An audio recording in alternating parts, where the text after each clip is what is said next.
కాగితాలు లోపల పెట్టేసుకున్నాయి, వాళ్ళు ఏం రాసుకోవట్లేదు నేను. చూద్దాం. సరే. శుక్లాంబరధరం విష్ణు శశివర్ణం చతుర్భుజం కృష్ణాదనం ధ్యాయేత్ సర్వవిఘ్నోపశాంతయే. అజ్ఞానతిమిరాంధస్య జ్ఞానాంజనశలాకయా చక్షురున్మీలితం యేన తస్మై శ్రీ గురవే నమః. గురుర్బ్రహ్మ గురుర్విష్ణు గురుర్దేవో మహేశ్వరః గురుః సాక్షాత్ పరబ్రహ్మ తస్మై శ్రీ గురవే నమః. సో విష్ణు గారు యాక్చువల్లీ మా అన్నయ్య వాళ్ళ దగ్గర కొంత తర్క సంగ్రహం ఒక విడత చదివినట్టున్నారు.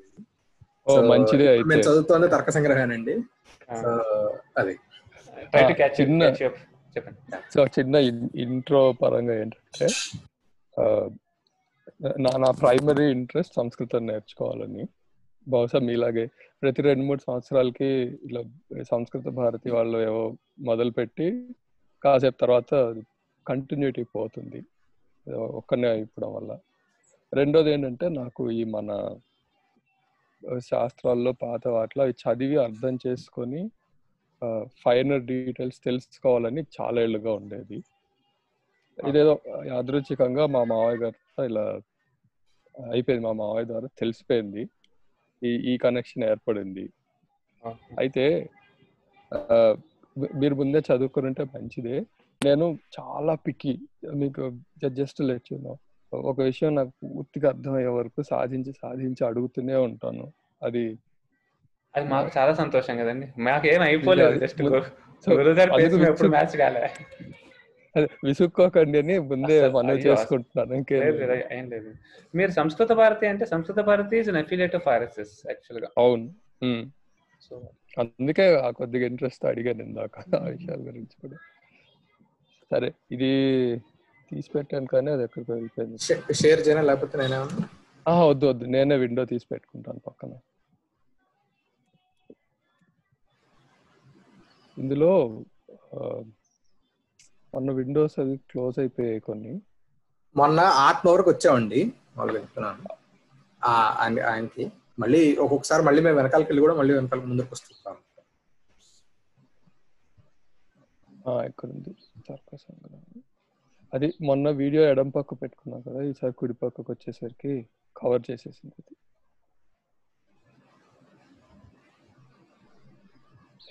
ఏటో ఆనందం, ఈ విండో తీస్తే అది పోతుంది, అది పెడితే ఇది పోతుంది. అది ఫుల్ స్క్రీన్ అవడం వల్ల. ఒక్క నిమిషం.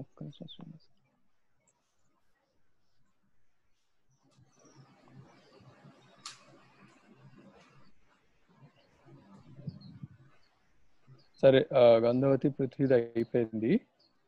తర్వాత శీతస్పర్శ ఆపహ అయిపోయింది. ఉష్ణస్పర్శవత్ తేజ, మనం తేజ చేయలేదు కదా, ఆపహ వరకే చేసాం. అయిపోయింది సార్. తేజ, వాయు, ఆత్మ వరకు వాయు చేసాం.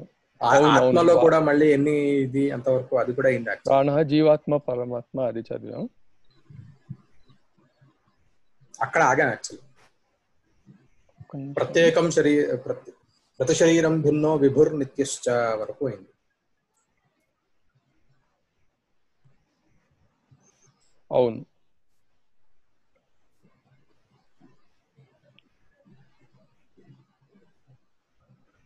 అతీతాది వ్యవహార హేతు కాలహ అయిపోయింది. ప్రాచ్యాది వ్యవహార హేతు దిక్ అది అయిపోయింది. తర్వాత జ్ఞానాధికరణం ఆత్మ, జీవాత్మ, ప్రతి శరీరం భిన్నో విభుర్ నిత్యశ్చ. అవును, అంతవరకు అయింది. దీంట్లో 2-3 పంట చేసాం మనం, తర్వాత డిస్కస్ చేద్దామని. ఈ ఏ విధంగా ఒక్కొక్క జీవాత్మ యునిక్ అని అనుకుంటున్నామో తర్వాత డిస్కస్ చేద్దాం అవి, కానీ ఉంచుదాం పక్కకి. సరే, తర్వాత సుఖాద్యుపలబ్ధి సాధనం ఇంద్రియం మనః. సుఖాద్యుపలబ్ధి సాధనం ఇంద్రియం మనః. తచ్చ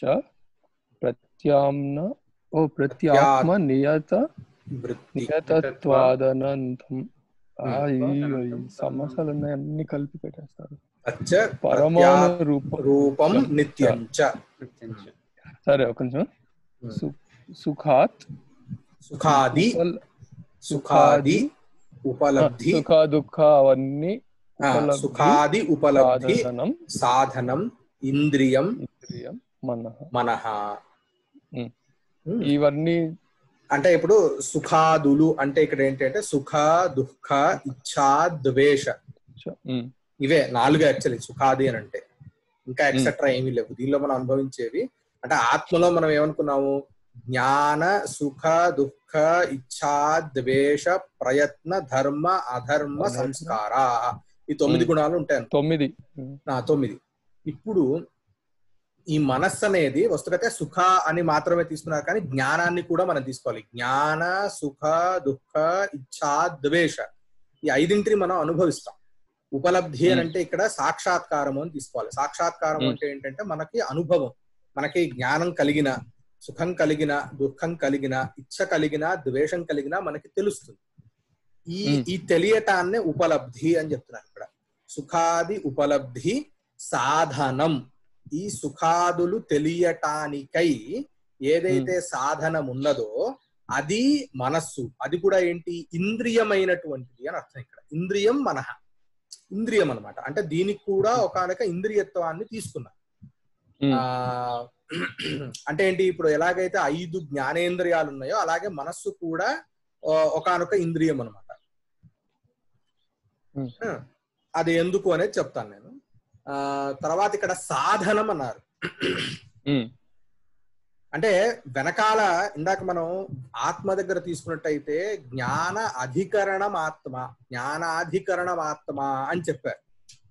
ఇప్పుడు ఇక్కడ అప్పుడు అంటే ఏంటి, జ్ఞానం ఆత్మలో ఉంటుంది, మీకు తెలియటానికి కూడా అది ఒక కారణం అవుతుంది. కానీ ఇప్పుడు ఈ జ్ఞానం పుట్టడానికి గాని సుఖం పుట్టడానికి గాని కారణం మనస్సు అవుతుంది. అంటే మనస్సులో జ్ఞానం ఉండదు, మనస్సులో సుఖం ఉండదు. కానీ ఈ మనస్సు అనేది జ్ఞానము గాని సుఖము గాని పుట్టడానికి కారణం అవుతుంది. అంటే ఇదేంటి అంటే ఇది ఆత్మలో ఒక్క నిమిషం అవి ఉన్నట్టు తెలియటానికి ఉపయోగపడేదా లేకపోతే పుట్టడానికి కారణం అయ్యేదా? అంటే పుట్టడానికి తెలియటానికి రెండింటికి కూడా. అంటే అక్కడ చెప్తానన్నమాట, అందుకనే వస్తున్నాను అక్కడికి, కొంచెం డీటెయిల్ గా వస్తాను. పుట్టడానికి మనస్సు కావాలి, తెలియటానికి మనస్సు కావాలి. సో అందుకనే ఫస్ట్ మనం ఎక్కడ క్లారిటీ తెచ్చుకోవాలంటే ఫస్ట్ జ్ఞానం ఎక్కడ ఉంటుంది, జ్ఞానము సుఖము దుఃఖము ఇచ్ఛా ద్వేష ఉండే స్థానము, పుట్టే స్థానము ఆత్మ. ఈ పుట్టడం యొక్క ప్రాసెస్ లో కావాల్సినటువంటిది మనస్సు. అయిపోయిందా? అయిపోయిన తర్వాత పుట్టడం వేరు, ఆ పుట్టింది తెలియటం వేరు. సో పుట్టింది తెలియటానికి కూడా కారణం మనస్సు. సో ఫస్ట్ ఇక్కడ మనం మామూలుగా ఇంద్రియాలతో తెలుసుకునేటటువంటి అంటే పంచేంద్రియాలు ఉన్నాయి కదా ఇప్పుడు, రూప రస గంధ స్పర్శ శబ్దాలు, ఈ 5 విషయాలు తెలియటానికి 5 ఇంద్రియాలు ముఖ్యంగా కావాలి మనకి. అవును. సో ఇప్పుడు ఇక్కడ ప్రాసెస్ ఎలా చెప్తారంటే ఆత్మ మనసా సంయుజ్యతే మన ఇంద్రియేణ ఇంద్రియమర్థేన, ఇది ప్రాసెస్ అన్నమాట. ఫస్ట్ ఆత్మ మనస్సులకి సంబంధం ఏర్పడుతుంది, తర్వాత మనస్సుకి ఇంద్రియానికి సంబంధం ఏర్పడుతుంది, దాని తర్వాత ఇంద్రియం వెళ్ళి విషయంతో కలుస్తుంది, అంటే ఇంద్రియానికి విషయంతో సంబంధం ఏర్పడుతుంది, దాని తర్వాతనే ఆ విషయం తెలుస్తుంది. సో ఇప్పుడు అది బై డైరెక్షనల్ సంబంధం అనుకోవాలి. బై డైరెక్షనల్ అంటే ఇప్పుడు మనం ఇంతకు ముందు గంధం గురించి ఆలోచించాం కాబట్టి ఆ పృథ్వీ ఆ ద్రవ్యం మన నాసాగ్రానికి తగిలి తర్వాత ఆ ఇంద్రియానికి దానికి ఒక సంబంధం ఏర్పడింది. కానీ ఇప్పుడు ఈ ఇంద్రియానికి మనస్సుకి గనక సంబంధం లేకపోతే మీకు ఆ విషయం తెలియదు.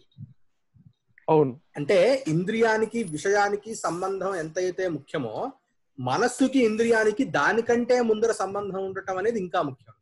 అందుకనే మనం అన్యత్ర మనాభూవం నాశ్రౌషం అని ఉపనిషత్తు బృహదారణ్యకోపనిషత్తులో వస్తుంది. అంటే దీని గురించి చెప్పడానికి శృతే వేదమే ప్రమాణం అని చెప్పడానికి చెప్తున్నాను అన్నమాట. అంటే ఏంటి, మనం నా మనస్సు ఎక్కడో ఉంది, ఎదురుకుండా ఏదో గుర్రం వెళ్ళిపోయింది, లేకపోతే శబ్దం ఏదో చెప్పాడు, ఎదుర్కొన్నవాడు ఏదో మాట్లాడాడు, వాడు ఏదో మాట్లాడాడని తెలుసు కానీ వాడు ఏం మాట్లాడాడో మనకు తెలియదు. ఎందుకు అని అంటే మనం అక్కడికి దాన్ని గమనించట్లేదు అంట.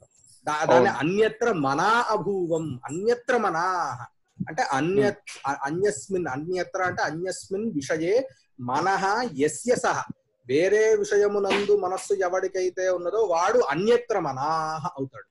అన్యత్ర మనాహ అనే శబ్దంతో వాడు చెప్పబడుతున్నాడు. అభూవం, అన్యత్ర మనాహ అభూవం, వేరే విషయమునందు మనస్సు కలిగిన వాడనై ఉన్నాను, అందుకని నా శ్రోషం నువ్వు చెప్పింది నాకు వినపడలేదు.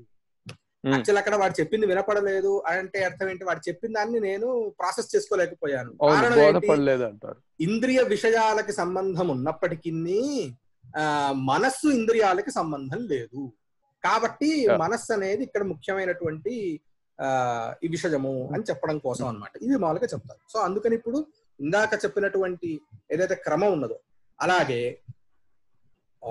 మనస్సుకి ఇంద్రియానికి సంబంధం ఉండిపోతే అది దాంతో మాత్రమే కుదరదు, ఆత్మకి మనస్సుకు కూడా సంబంధం ఉండాలి. అంటే దీనికి ఆత్మ అంటే ఇప్పుడు జ్ఞానం, ఎటువంటి జ్ఞానమైనా ఉత్పన్నం పుట్టాలంటే గనక ఖచ్చితంగా ఆత్మ మనస్సంయోగం ఉండాలి అనేది ఇది సిద్ధాంతం. ఏంటి, నైయాయికులకి ఆత్మ మనస్సంయోగం అనేది అసమవాయి కారణం అంటారు. అదేంటనేది మనం తర్వాత చెప్తాం. కానీ ముఖ్యమైనటువంటి కారణం ఈ ఆత్మ మనస్ సంయోగం లేకపోతే మీకు జ్ఞానం పుట్టదు. ఇప్పుడు మీరు యాక్చువల్లీ ఇక్కడ ఒక ప్రశ్న రావచ్చు, ఏమిటి అని అంటే మనస్సేమో పరమాణు రూపం అని అంటున్నాం, మనస్సు పరమాణు రూపం అంటున్నాం, ఆత్మ ఏంటి విభు పదార్థం అంటున్నాం. విభు అంటే ఏంటి, అంతటా అన్ని చోట్ల ఉన్నది. మరి ఈ ఆత్మ మన సంయోగం ఏంటి? యాక్చువల్లీ ఇప్పుడు ఏంటి, అంతటా మనస్సు, అంతటా ఆత్మ ఉంది, మళ్ళీ విశిష్య మనం ఆత్మ మన సంయోగం ఉంటేనే జ్ఞానం పుడుతుంది అనేది హౌ ఇస్ ఇట్ పాసిబుల్ అంటే అది చాలా కాంట్రడిక్టరీగా ఉంది కదా. ఆత్మ అంతటా ఉంటుంది, మనస్సు ఏమో పరమాణు రూపం, మరి పరమాణు రూపం అనేటువంటి మనస్సుతో ఆత్మకి ఎప్పుడు సంబంధం ఉంటుంది కదా? ఆత్మకి మనస్సుతో సంబంధం లేకుండా అసలు లేదు. ఆకాశం అంతటా ఉంది, ఆత్మ అంతటా ఉంది, మనస్సు ఎక్కడో చోట ఉంది, ఎక్కడో చోట ఉన్నా అక్కడ కూడా ఆత్మ ఉందిగా. సరే, అంటే కాబట్టి ఇలాంటి పాయింట్ మనం ఒకటి డిస్కస్ చేసాం ఆ విభూ నిత్య డిస్కషన్ లోనే. బేసిక్ గా అన్ని చోట్ల ఉన్నంత మాత్రాన అన్ని ఒకటే కాదు. ఇక్కడ ఏం చెప్తారు అని అంటే కనుక న్యాయమతంలో ఆత్మ పరమాణు రూపం, అది కూడా న్యాయమతంలో అని ఈ దర్శనానికి మాత్రమే ఇది సంబంధించినటువంటి విషయం. పరమాణు రూపం అయినప్పటికీ ఈ ఆత్మమన సంయోగం అనేది ఎప్పుడు కార్యకారి అంటే జ్ఞానం అనే కార్యాన్ని పుట్టింప చేయగలదు అని అంటే గనక ఒకటి ఫస్ట్ శరీరం ఒకటి కావాలి, అంటే స్థూల శరీరం ఒకటి కావాలి. రెండో విషయం ఏంటి అంటే ఈ మనస్సు అనేది పురీతం నాడి కంటే బయట ఉండాలి. అంటే మనకి మామూలుగా అంటే అది సుషుమ్న, ఇడా, పింగళ, సుషుమ్న, అలాగే పురీతత్ అనేది కూడా ఒక నాడి అన్నమాట. నాడికి పేరు పురీతత్ అంటారు. ఈ పురీతం నాడిలో ఎప్పుడైతే మనస్సు ప్రవేశిస్తుందో అప్పుడు మనకి సుషుప్తి అనే ఒకానొక అవస్థ వస్తుంది. సుషుప్తి అవస్థ అంటే ఇప్పుడు మామూలుగా మనకి 3 అవస్థలు, జాగ్రత్త అవస్థ, స్వప్నావస్థ, సుషుప్తి అవస్థ అని. జాగ్రత్త అవస్థ అంటే ఏంటి, ఇప్పుడు మనం ఏదైతే ఉన్నాం దీన్ని జాగ్రత్త అవస్థ అంటాం. దీనిలో ఏంటంటే మనకి 5 జ్ఞానేంద్రియాలు 5 కర్మేంద్రియాలు పనిచేస్తాయి. స్వప్నావస్థలో ఈ 10 ఇంద్రియాలు పనిచేయవు కానీ మనస్సు ఒకటి పనిచేస్తుంది. సుషుప్తి అవస్థలో ఇది కూడా ఉండదు, అంటే జ్ఞానం ఉత్పన్నమే అవ్వనటువంటి అవస్థ ఏదైతే ఉన్నదో దాన్ని సుషుప్తి అవస్థ అని అంటారు. కాబట్టి ఇక్కడ ఈ సుషుప్తి అవస్థ అంటే ఏమిటి అని అంటే వీళ్ళు డిఫైన్ చేసుకున్నది, ఎవరు నైయాయికులు డిఫైన్ చేసుకున్నటువంటి సుషుప్తి అవస్థ ఏంటి అంటే పురీతం నాడిలో ఎప్పుడైతే మనస్సు ప్రవేశిస్తుందో అప్పుడు సుషుప్తి అనే అవస్థ, అప్పుడు మాత్రము ఆత్మ మనస్సంయోగం ఉన్నా కూడా అప్పుడు జ్ఞానం ఉత్పన్నం అవ్వదు. కాబట్టి పురీతం నాడి కంటే బయట ఉండాలి, అలాగే శరీరంలోనే ఉండాలి, అది కూడా ఉంది. ఒక శరీరం ఉండాలి. ఆ శరీరంలో పురీతన్నాడి కంటే వేరే చోట ఎప్పుడైతే ఆత్మ మన సంయోగం కలుగుతుందో అప్పుడే జ్ఞానం ఉత్పన్నం అవుతుంది అనేది. కానీ ఎప్పుడు ఆత్మవర సంయోగం ఉంది కదా, ఎప్పుడు జ్ఞానం ఎందుకు ఉత్పన్నం అవ్వట్లేదు అని అంటే దానికి సమాధానం ఏంటి అంటే ఇందాక చెప్పినటువంటి ప్రాసెస్. కేవలం ఆత్మవర సంయోగం ఉంటే సరిపోదు. మన ఇంద్రియ సంయోగం ఉండాలి, ఇంద్రియ విషయ సంయోగం ఉండాలి. ఈ రెండిట్లో ఏదో ఒకటి మనకు ఉండదు కాబట్టి ఎప్పుడూ జ్ఞానం ఉత్పన్నం అవ్వదు. మనకి ఎప్పుడు ఇంకోటి విషయం ఉండాలి, ఇంద్రియ విషయ సంయోగం కూడా విషయం కూడా ఉండాలి. సో ఇక్కడ మూడు వేరేవి కూడా కావాలి. మనస్సు ఆత్మన సంయోగం కంటే మన ఇంద్రియ సంయోగం కావాలి, ఇంద్రియ విషయ సంయోగం కూడా కావాలి. కాబట్టి ఇది లేకపోవటం వల్ల మనకి ఎప్పుడు జ్ఞానం ఉత్పన్నం అవ్వదు. అయిపోయింది. సో ఇలాగా మనస్సు అనేది వీటికి కారణం. అలాగే మానసం అనేది ఇంకో జ్ఞానం. అంటే ఇప్పుడు మనం చక్షులతో పుట్టినటువంటి జ్ఞానాన్ని చాక్షుషం అంటాం, శ్రోత్రములతో పుట్టిన జ్ఞానాన్ని శ్రావణం అంటాం. సో ఇట్లాగా 5 జ్ఞానాలు అయిపోయినాయి. చాక్షుషము, రాసనము, రాసనం అంటే రసనేంద్రియం, జిహ్వతో తెలిసిందానే రాసనం అంటాం. తర్వాత ఏంటి స్పార్శనం అంటే స్పర్శతో. తర్వాత శ్రావణం తర్వాత ఏంటి రూప రస గంధని ఘ్రాణం అంటాం, ఘ్రాణ ప్రత్యక్షం అంటాం. అయిపోయినాయి. ఇవి అయిపోయిన తర్వాత ఇంకొకటి 6వది ఏంటి అంటే మానసం అంటాం. దాన్ని మానస ప్రత్యక్షం అంటే ఏమిటి అని అంటే ఇప్పుడు జ్ఞానం, నాకు తెలిసింది, నాకు సుఖంగా ఉంది, నాకు దుఃఖంగా ఉన్నది అంటే ఏ విషయాలైతే మనస్సు ఆత్మ యందు పుడుతూ మనస్సు చేత మాత్రమే తెలియబడగలుగుతో అవి ఆ విషయాలతో ఉన్నటువంటి జ్ఞానాన్ని మానస జ్ఞానం అంటాం. అంటే మనం స్మరించటం అంటే అవి వాటికి ఇంద్రియాలతో సంబంధం లేదా? మనస్సు అనే ఇంద్రియంతో సంబంధం ఉంది, వేరే ఇంద్రియాలతో బాహ్యేంద్రియాలతో సంబంధం లేదు. అంతరింద్రియం, మనస్సు అనే దాన్ని అంతరింద్రియం అంటారు. సో ఈ అంతరింద్రియంతో మాత్రమే సంబంధం, అంతరింద్రియంతో మాత్రమే తెలియబడదగినవి అవి. అవేంటి? జ్ఞానము, సుఖ దుఃఖ, ఇచ్ఛా ద్వేషములు. సో దీనికి ఇంద్రియం, ఎందుకు ఇంద్రియం అనాలి అంటే ఇవి తెలియడానికి ముఖ్యమైనటువంటి కారణం ఏంటంటే మనస్సు లేకపోతే ఇవి తెలియవు. కాబట్టి మనస్సును ఇంకో ఇంద్రియంగా కూడా వీళ్ళు తీసుకుంటారు. కాకపోతే ఇక్కడ ఒక చిన్న విశేషం ఏంటి అంటే మానసం ఎప్పుడు కూడా జ్ఞానాన్ని మాత్రమే కాదు, జ్ఞానంతో కలిగినటువంటి ఆత్మని కూడా తెలియబరుస్తుంది. అంటే ఎట్లాంటిది అంటే ఇప్పుడు మీరు చక్షురింద్రియం తీసుకున్నారనుకోండి, మనకి మూడు విషయాలు మామూలుగా ఉంటాయి. ఏంటి? లేయర్డ్ గా. అంటే ఏంటి? ఫస్ట్ ఘటం అని తీసుకున్నాం అనుకోండి, ఘటం అనేది ద్రవ్యం, ఘటంలో రూపం, కలర్ ఉంది. సో అది గుణమైంది. దానిలో గుణత్వం లేకపోతే రూపత్వం అనే ఒక జాతి అంటే సామాన్యం ఉన్నది. సో మనకి 3 తెలుస్తాయి ఎప్పుడు: ద్రవ్యము, గుణము, తర్వాత జాతి అంటే సామాన్యము. ఈ 3 తెలుస్తూ ఉంటాయి. ఇక్కడ చక్షురింద్రియంతో అంటే బాహ్యేంద్రియాల విషయంలోకి వచ్చేసరికి మీరు గుణము, జాతి తెలియకుండా కేవలం ఘటం తెలుస్తుందని చెప్పచ్చు. అంటే ఏంటి అంటే మీ జ్ఞానంలో ఘటం పశ్యామి అని ఉంది అంటే వస్తుగత్యా వాస్తవికంగా అంటే ఏంటి? వాస్తవికంగా ఆ ఘటములో రూపముంది, రూపంలో రూపత్వం ఉన్నా మీ జ్ఞానంలో మాత్రం కేవలం ఘటమే విషయం అవ్వగలదు. కానీ ఇట్లాగా అన్ని బాహ్యేంద్రియాల విషయంలో ఇలా చెప్పచ్చు. కానీ ఆత్మ విషయానికి అంటే మనస్సు దగ్గరకు వచ్చేసరికి మాత్రం మన ఇంద్రియంతో పుట్టేటటువంటి జ్ఞానం అంటే ప్రత్యక్షంలో మాత్రం ఎప్పుడు ఆత్మ అనేది విషయం అవుతుంది అని అంటారు. అంటే ఆత్మ అనేది అంటే ఇప్పుడు మనం ఎట్లాగైతే ఘటం మాత్రమే తెలియస్తుంది అని అన్నామో అలాగా ఆత్మ అనే ద్రవ్యం మాత్రమే ఎప్పుడు తెలియదు. ఆత్మ అనేది ఎప్పుడు కూడా జ్ఞానంతో గాని, సుఖంతో గాని, దుఃఖంతో గాని, ఇచ్ఛతో గాని, ద్వేషంతో గాని కలిసే తెలుస్తుంది. కానీ కేవలం ఆత్మ అనేది ఎప్పుడు తెలియదు అంటారు.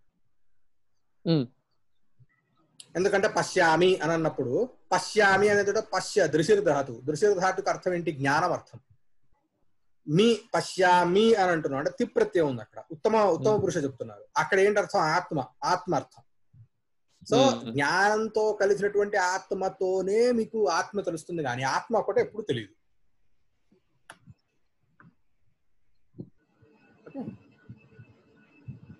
సరే, ఇది కైండ్ ఆఫ్ అయింది. ఇందులో నాకు రెండు సో ఇప్పుడు స్ట్రక్చరల్ గా ఒక నాడి లో ఉండటం లోపల లేకపోవటం అనేది ఫిజికల్ ప్రాసెస్ కదా. అంటే అది మామూలు ఘటనలో నీళ్లు ఉన్నాయి లేవు లాగే ఈ ఒక నాడిలో మనసు ఉంది లేదు అనేది. అప్పుడు మనస్సు ఫిజికల్ ఎంటిటీ అని అనుకోవాలి. అది ఒక భౌతిక పదార్థం. పరమాణు రూపం. అదే దానికే రాబోతున్నా. కాబట్టి సో ఈ పరమాణు రూపం ఉన్న అన్ని అవయవి కేటగిరీలోకి వస్తాయి కదా. పరమాణు అనేది నిరవయవం అనుకున్నాం కదా, దాన్ని దేనైతే చేయలేము. ఇది పరమాణు రూపం అంటే పరమాణువులతో ఇది తయారైంది. పరమాణువులతో తయారైంది కాదు, పరమాణువే. మనస్సు పరమాణు నైయాయికులు. అది కూడా ఒక రకం పరమాణు అంటారా? ఇప్పుడు ఎట్లాగైతే పృథివీ, అప్పు, తేజస్సు, వాయువుకి పరమాణువులు ఉన్నాయో మనస్సు కూడా, కాకపోతే అక్కడ ఏంటి అంటే పరమాణు రూపంలో మాత్రమే ఉండదు, పరమాణువు నుంచి స్థూల రూపం వరకు వస్తుంది. మనస్సు మాత్రం పరమాణు రూపం మాత్రమే ఉంటుంది. దానికి వేరే మళ్ళీ ఇంకో రెండు పరమాణు ద్వయ సంయోగం అయ్యి దొణుకం పుట్టడం ఇలా ఉండదు, కేవలం పరమాణువుగానే ఉంటుంది. ఇదే నేను ఇంకా దీన్ని జనుకం త్రేణుకం అలా ఉండి స్థూలంగా తెలియగలగాలి కదా, దాన్ని ముట్టుకొని తీయగలగాలి కదా. లేదు లేదు లేదు. సరే, అలాంటప్పుడు దానికి ఆకారము మిగతా ఏవి మనం మన చేత తెలియబడవు. సో అది ఉందని తెలుసుకోవాలంటే కేవలం అనుమానం ఒక్కటే. అది కూడా ఇందాక చెప్తున్నటువంటి అన్వయ వ్యతిరేకాలు అంటాం. అంటే ఎప్పుడు ఎలాంటి అన్యత్ర మనాభూవం నాశ్రోషం ఇట్లాంటి వాటితో ఈ ప్రాసెస్ అన్నిటిని కూడా కల్పిస్తారు. మరి అది ఎక్కడ ఉంది అనడానికి ఒక ఫిజికల్ లొకేషన్ చెప్తాను. ఆ విషయానికి వచ్చేసరికి ఏంటంటే ఇక్కడ ఒకటి తెలుసుకోవాల్సింది ఏంటంటే, ఇప్పుడు మనం జీవాత్మలు అనుకున్నాం కదా, సో ప్రతి ఒక్క ఎక్స్ జీవాత్మకి ఎక్స్ మనస్సు ఎప్పుడు ట్యాగ్ అయి ఉంటుంది. అంటే యునీక్ ఐడెంటిటీ ఉన్నటువంటి మనస్సుకి ఆత్మకి ఎప్పుడూ ఒక రిలేషన్ ఉంటుంది. ఈ రిలేషన్ ఎప్పుడు కూడా పోదు నైయాయికులకి. సో ఇప్పుడు ఎప్పుడైతే ఈ శరీరం, ఈ స్థూల శరీరాన్ని నుంచి ఎప్పుడైతే విడబడుతుందో, లేకపోతే స్థూల శరీరం ఎప్పుడైతే నశిస్తుందో, అప్పుడు పరమాణువు కదా, పరమాణువు అంటే నిత్యం అన్నాం కదా. సో అది మనస్సు నశించదు, మనస్సు ఆ ఆత్మతోనే కలిసి అలాగే ఉంటుందన్నమాట. ఇది ఇప్పుడు మీకు ఎక్కడ ఉంటుంది అని అన్నారు కదా, అది శరీరం మొత్తం కదా స్థూల శరీరంలో సంచరిస్తూ ఉంటుంది. దానికి ఎలా ఏమిటి మరి అక్కడ ఏమిటి ప్రమాణం అంటే ఏంటారంటే, ఇప్పుడు మీకు శిరోవేదన కలిగింది అని అన్నాం అనగానే ఇక్కడ మాత్రమే చెబుతున్నాం అంటే ఏంటంటే మనస్సు ఇక్కడ ఉంది. కానీ అట్ సమ్ టైమ్స్ మీకు తిమ్మిరెక్కినప్పుడు తెలియదు, అక్కడ నొప్పున్నా దెబ్బ తగిలినా లేకపోతే తిమ్మిరెక్కినప్పుడు తెలియదు. అంటే ఏమిటి అంటే మనస్సుకి ఏదో ప్రతిబంధకం కలిగింది, మళ్ళీ వెంటనే నొప్పి తెలుస్తోంది. అంటే నొప్పి వేరే వేరే శరీరంలో దాని ఏమంటారు రకరకాల ప్లేసెస్ లో తెలుస్తుంది. కాబట్టి ఆయా ప్రదేశాలకి మనస్సు సంచరిస్తుంది అని చెప్తారు. అంటే అక్కడ ఫిజికల్ గా ప్రెసెంట్ అవ్వాలిగా, ఇంద్రియ మనస్సంయోగం ఉండాలి అని అంటే. కానీ స్పర్శేంద్రియం మొత్తం ఉంది కదా, అది ఉంది కానీ అదే అంటున్నాను, త్వగింద్రియం మొత్తం ఉన్న అయౌగపద్యా జ్ఞానానాం తస్యాణుత్వం హేష్యతే అని అంటారు. అంటే ఏంటి, జ్ఞానం మనకి ఎప్పుడూ కూడా రకరకాల జ్ఞానాలు. అంటే నైయాయికుల మతంలో, అంటే ఇప్పుడు మీరు ఫర్ సపోజ్ తీసుకోండి, దీనికి బాగా చెప్పుకోవాలంటే ఏం చెప్తారంటే, ఒక చక్రం ఉంది, అంటే చక్రం అంటే చెక్కిలాలు తిన్నప్పుడు మీకు సైమల్టేనియస్ గా స్పర్శ తెలుస్తోంది, రసం తెలుస్తోంది, శబ్దం వింటున్నారు, చూస్తున్నారు, ఇన్నున్నాయి. ఇంచుమించుగా 5 రకాల విషయాలు కూడా యుగపత్తే, అంటే యుగపత్ అంటే ఒకే కాలంలో తెలుస్తున్నట్టు ఉంది కదా. అప్పుడు 5 రకాల ఇంద్రియాలతో మనస్సు ఒకేసారి ఎలా సంబద్ధం అవుతుంది, లేదా ఆ 5 రకాల జ్ఞానాలు ఒకేసారి ఎలా పుడతాయి అని ఒక ప్రశ్న వేస్తారు. అంటే ఏంటి మామూలుగా అంటే నైయాయికుల మతంలో ఇప్పుడు ఇవి 5 రకాల జ్ఞానాలు. అంటే ఏంటి? రూప, రస, గంధ, స్పర్శ, శబ్దాలకి సంబంధించిన 5 రకాల జ్ఞానాలు ఒకేసారి ఎప్పుడు పుట్టవు. జ్ఞానం ఎప్పుడు కూడా ఇట్స్ ఎ కంటిన్యూస్ ప్రాసెస్ అని చెప్తారు అన్నమాట. ఒక జ్ఞానం తర్వాత ఇంకోటి, ఇంకో తర్వాత ఇంకోటి, ఇలాగే ఉండాలి. కానీ ఒకే క్షణంలో 5 జ్ఞానాలు పుట్టవు వీళ్ళ మతంలో. మరి ఇప్పుడు మరి నేను చక్రం తింటున్నప్పుడు నాకు ఉంది కదా, ఏం చేస్తావంటే వీళ్ళు ఇక్కడ శతపత్ర ఛేద న్యాయ అని ఒక న్యాయాన్ని చెప్తారు. అంటే పద్మపత్రాలు అంటే అంటే కమలం పువ్వు యొక్క రేకులు ఉన్నాయి, 100 రేకులు ఉన్నాయి. అంటే చాలా పల్చగా ఉంటాయి కదా, చాలా అవి సుకుమారం కదా. దానిలోకి ఒక సూదిని గుచ్చారు.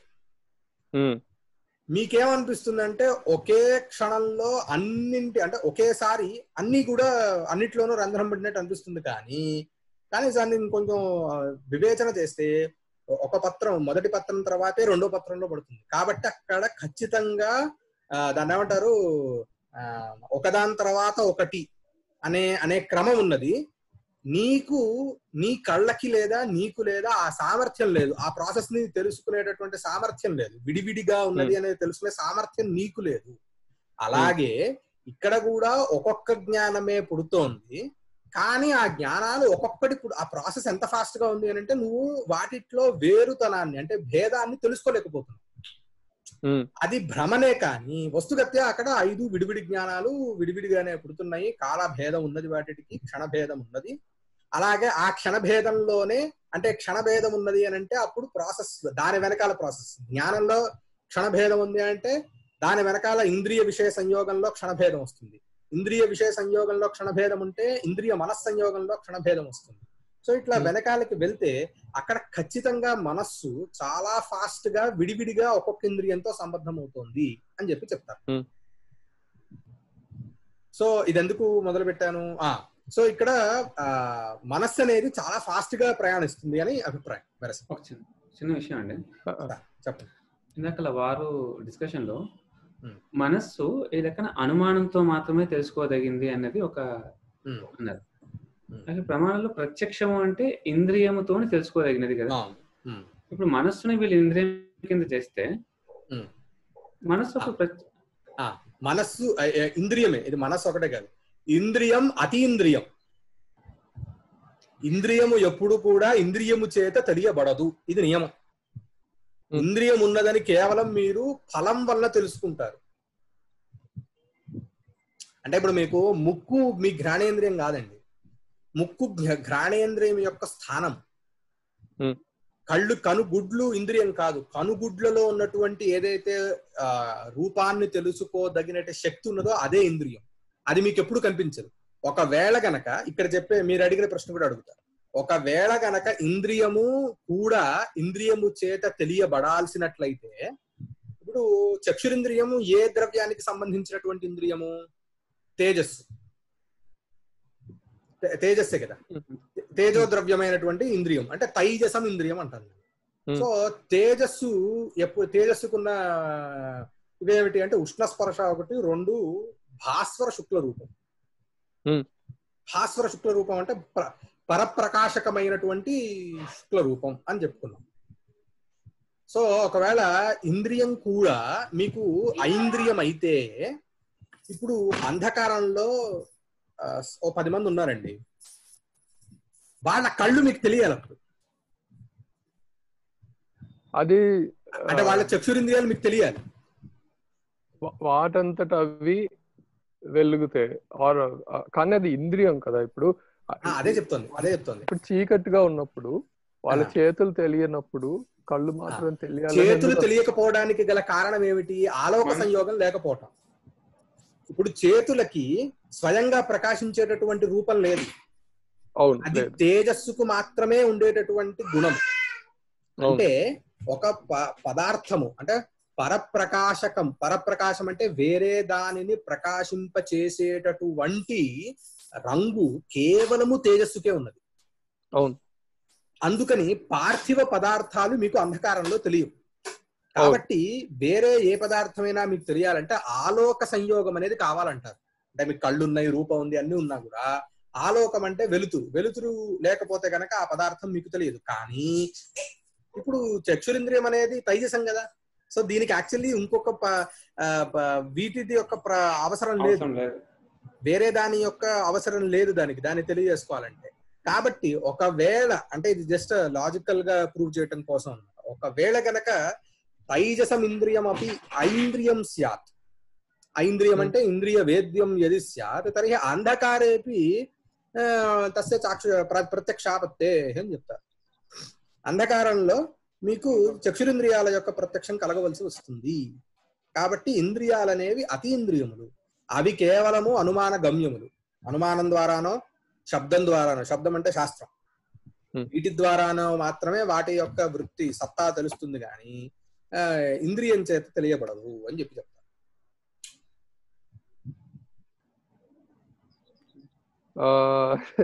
సరే, అయితే ఇంద్రియాలు కూడా పరమాణు రూపం లాగా అన్ని ఇంద్రియాలకి పరమాణు రూపం అని. పరమాణు రూపం అంటే పరమాణు రూపం అంటే ఇప్పుడు పరమాణు రూపం మీరు త్వకేంద్రియానికి చెప్పలేరుగా. మీరు ఎలాగో అలా ఉపపత్తి మీరు చెప్పిన సర్వశరీరవర్తి అని చెప్పిన త్వగింద్రియానికి మీరు పరమాణు రూపం చెప్పలేరు. వాటి యొక్క పరిమాణం గురించి అందుకని ఎక్కడ పెద్ద వివరణ ఉండదు, అది తెలియబడదు. ఆ పని అది చేస్తుంది ఇంతవరకే. అది పరిమాణం ఎంత ఉంది అనేది వస్తుగత్యా ఇక్కడ అకించిత్కరం. అంటే అది ఎంత పరిమాణం ఉంటే ఏమిటి, అలా కాదు. సరే, ఆ విషయం ఒప్పుకుంటాను నేను. కానీ ఇప్పుడు ప్రత్యేకించి మనేంద్రియం అంటున్నాం కాబట్టి, అది పరమాణు రూపం అంటున్నాం కాబట్టి, ఇప్పుడు దీన్ని మిగతా వాటితో పోల్చవలసిన అవసరం ఏర్పడింది.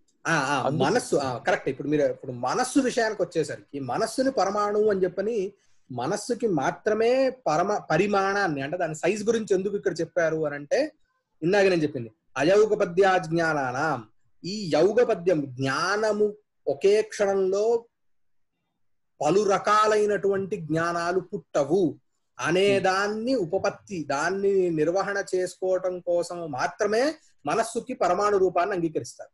అంటే ప్రతి దర్శనంలో మీకు మనస్సు యొక్క పరిమాణం ఏమిటి అనే చర్చ ఎప్పుడూ ఉంటుంది. అది విభురూపమా, మధ్యమ పరిమాణమా? మధ్యమ పరిమాణం అంటే మన దేహం ఎంతైతే ఉందో అంత ఉంటుందా, లేకపోతే పరమాణు రూపమా అని చెప్పని అన్ని దర్శనాల్లో ఈ చర్చ ఉంటుంది. దర్శనానికి సిద్ధాంతంలో ప్రభేదం ఉంటుంది. వాళ్ళ దీనికి సంబంధించిన యుక్తులను అనుసరించి వాళ్ళు సిద్ధాంతాలను చేస్తారు. ఇప్పుడు ఈ పరమాణు రూపం గురించి ఆలోచిస్తే మామూలుగా ఏమంటున్నాం అంటే, అన్ని రకాల జ్ఞానాలు మీ చేగోడి చక్రాల విషయాలు తీసుకున్నా సరే అన్ని ఒకసారి తెలియవు. మనం ఒక్కొక్కటి ఇలా క్రమంగా తెలుసుకుంటున్నాం. కానీ ఎంత వేగంగా అవుతుందంటే అది మనం పసిగట్టలేకపోతున్నాం. ఇప్పుడు మన కాన్వర్సేషన్, కమ్యూనికేషన్, డిజిటల్ కమ్యూనికేషన్ అంతా సేమ్ ఇదే, శాంప్లింగ్ మీదే పనిచేస్తుంది. ఎంత ఫాస్ట్ గా శాంపుల్ అవుతుందంటే మనం అది ఇంద్రియ వేద్యం కాదు ఆ తేడా అనేది.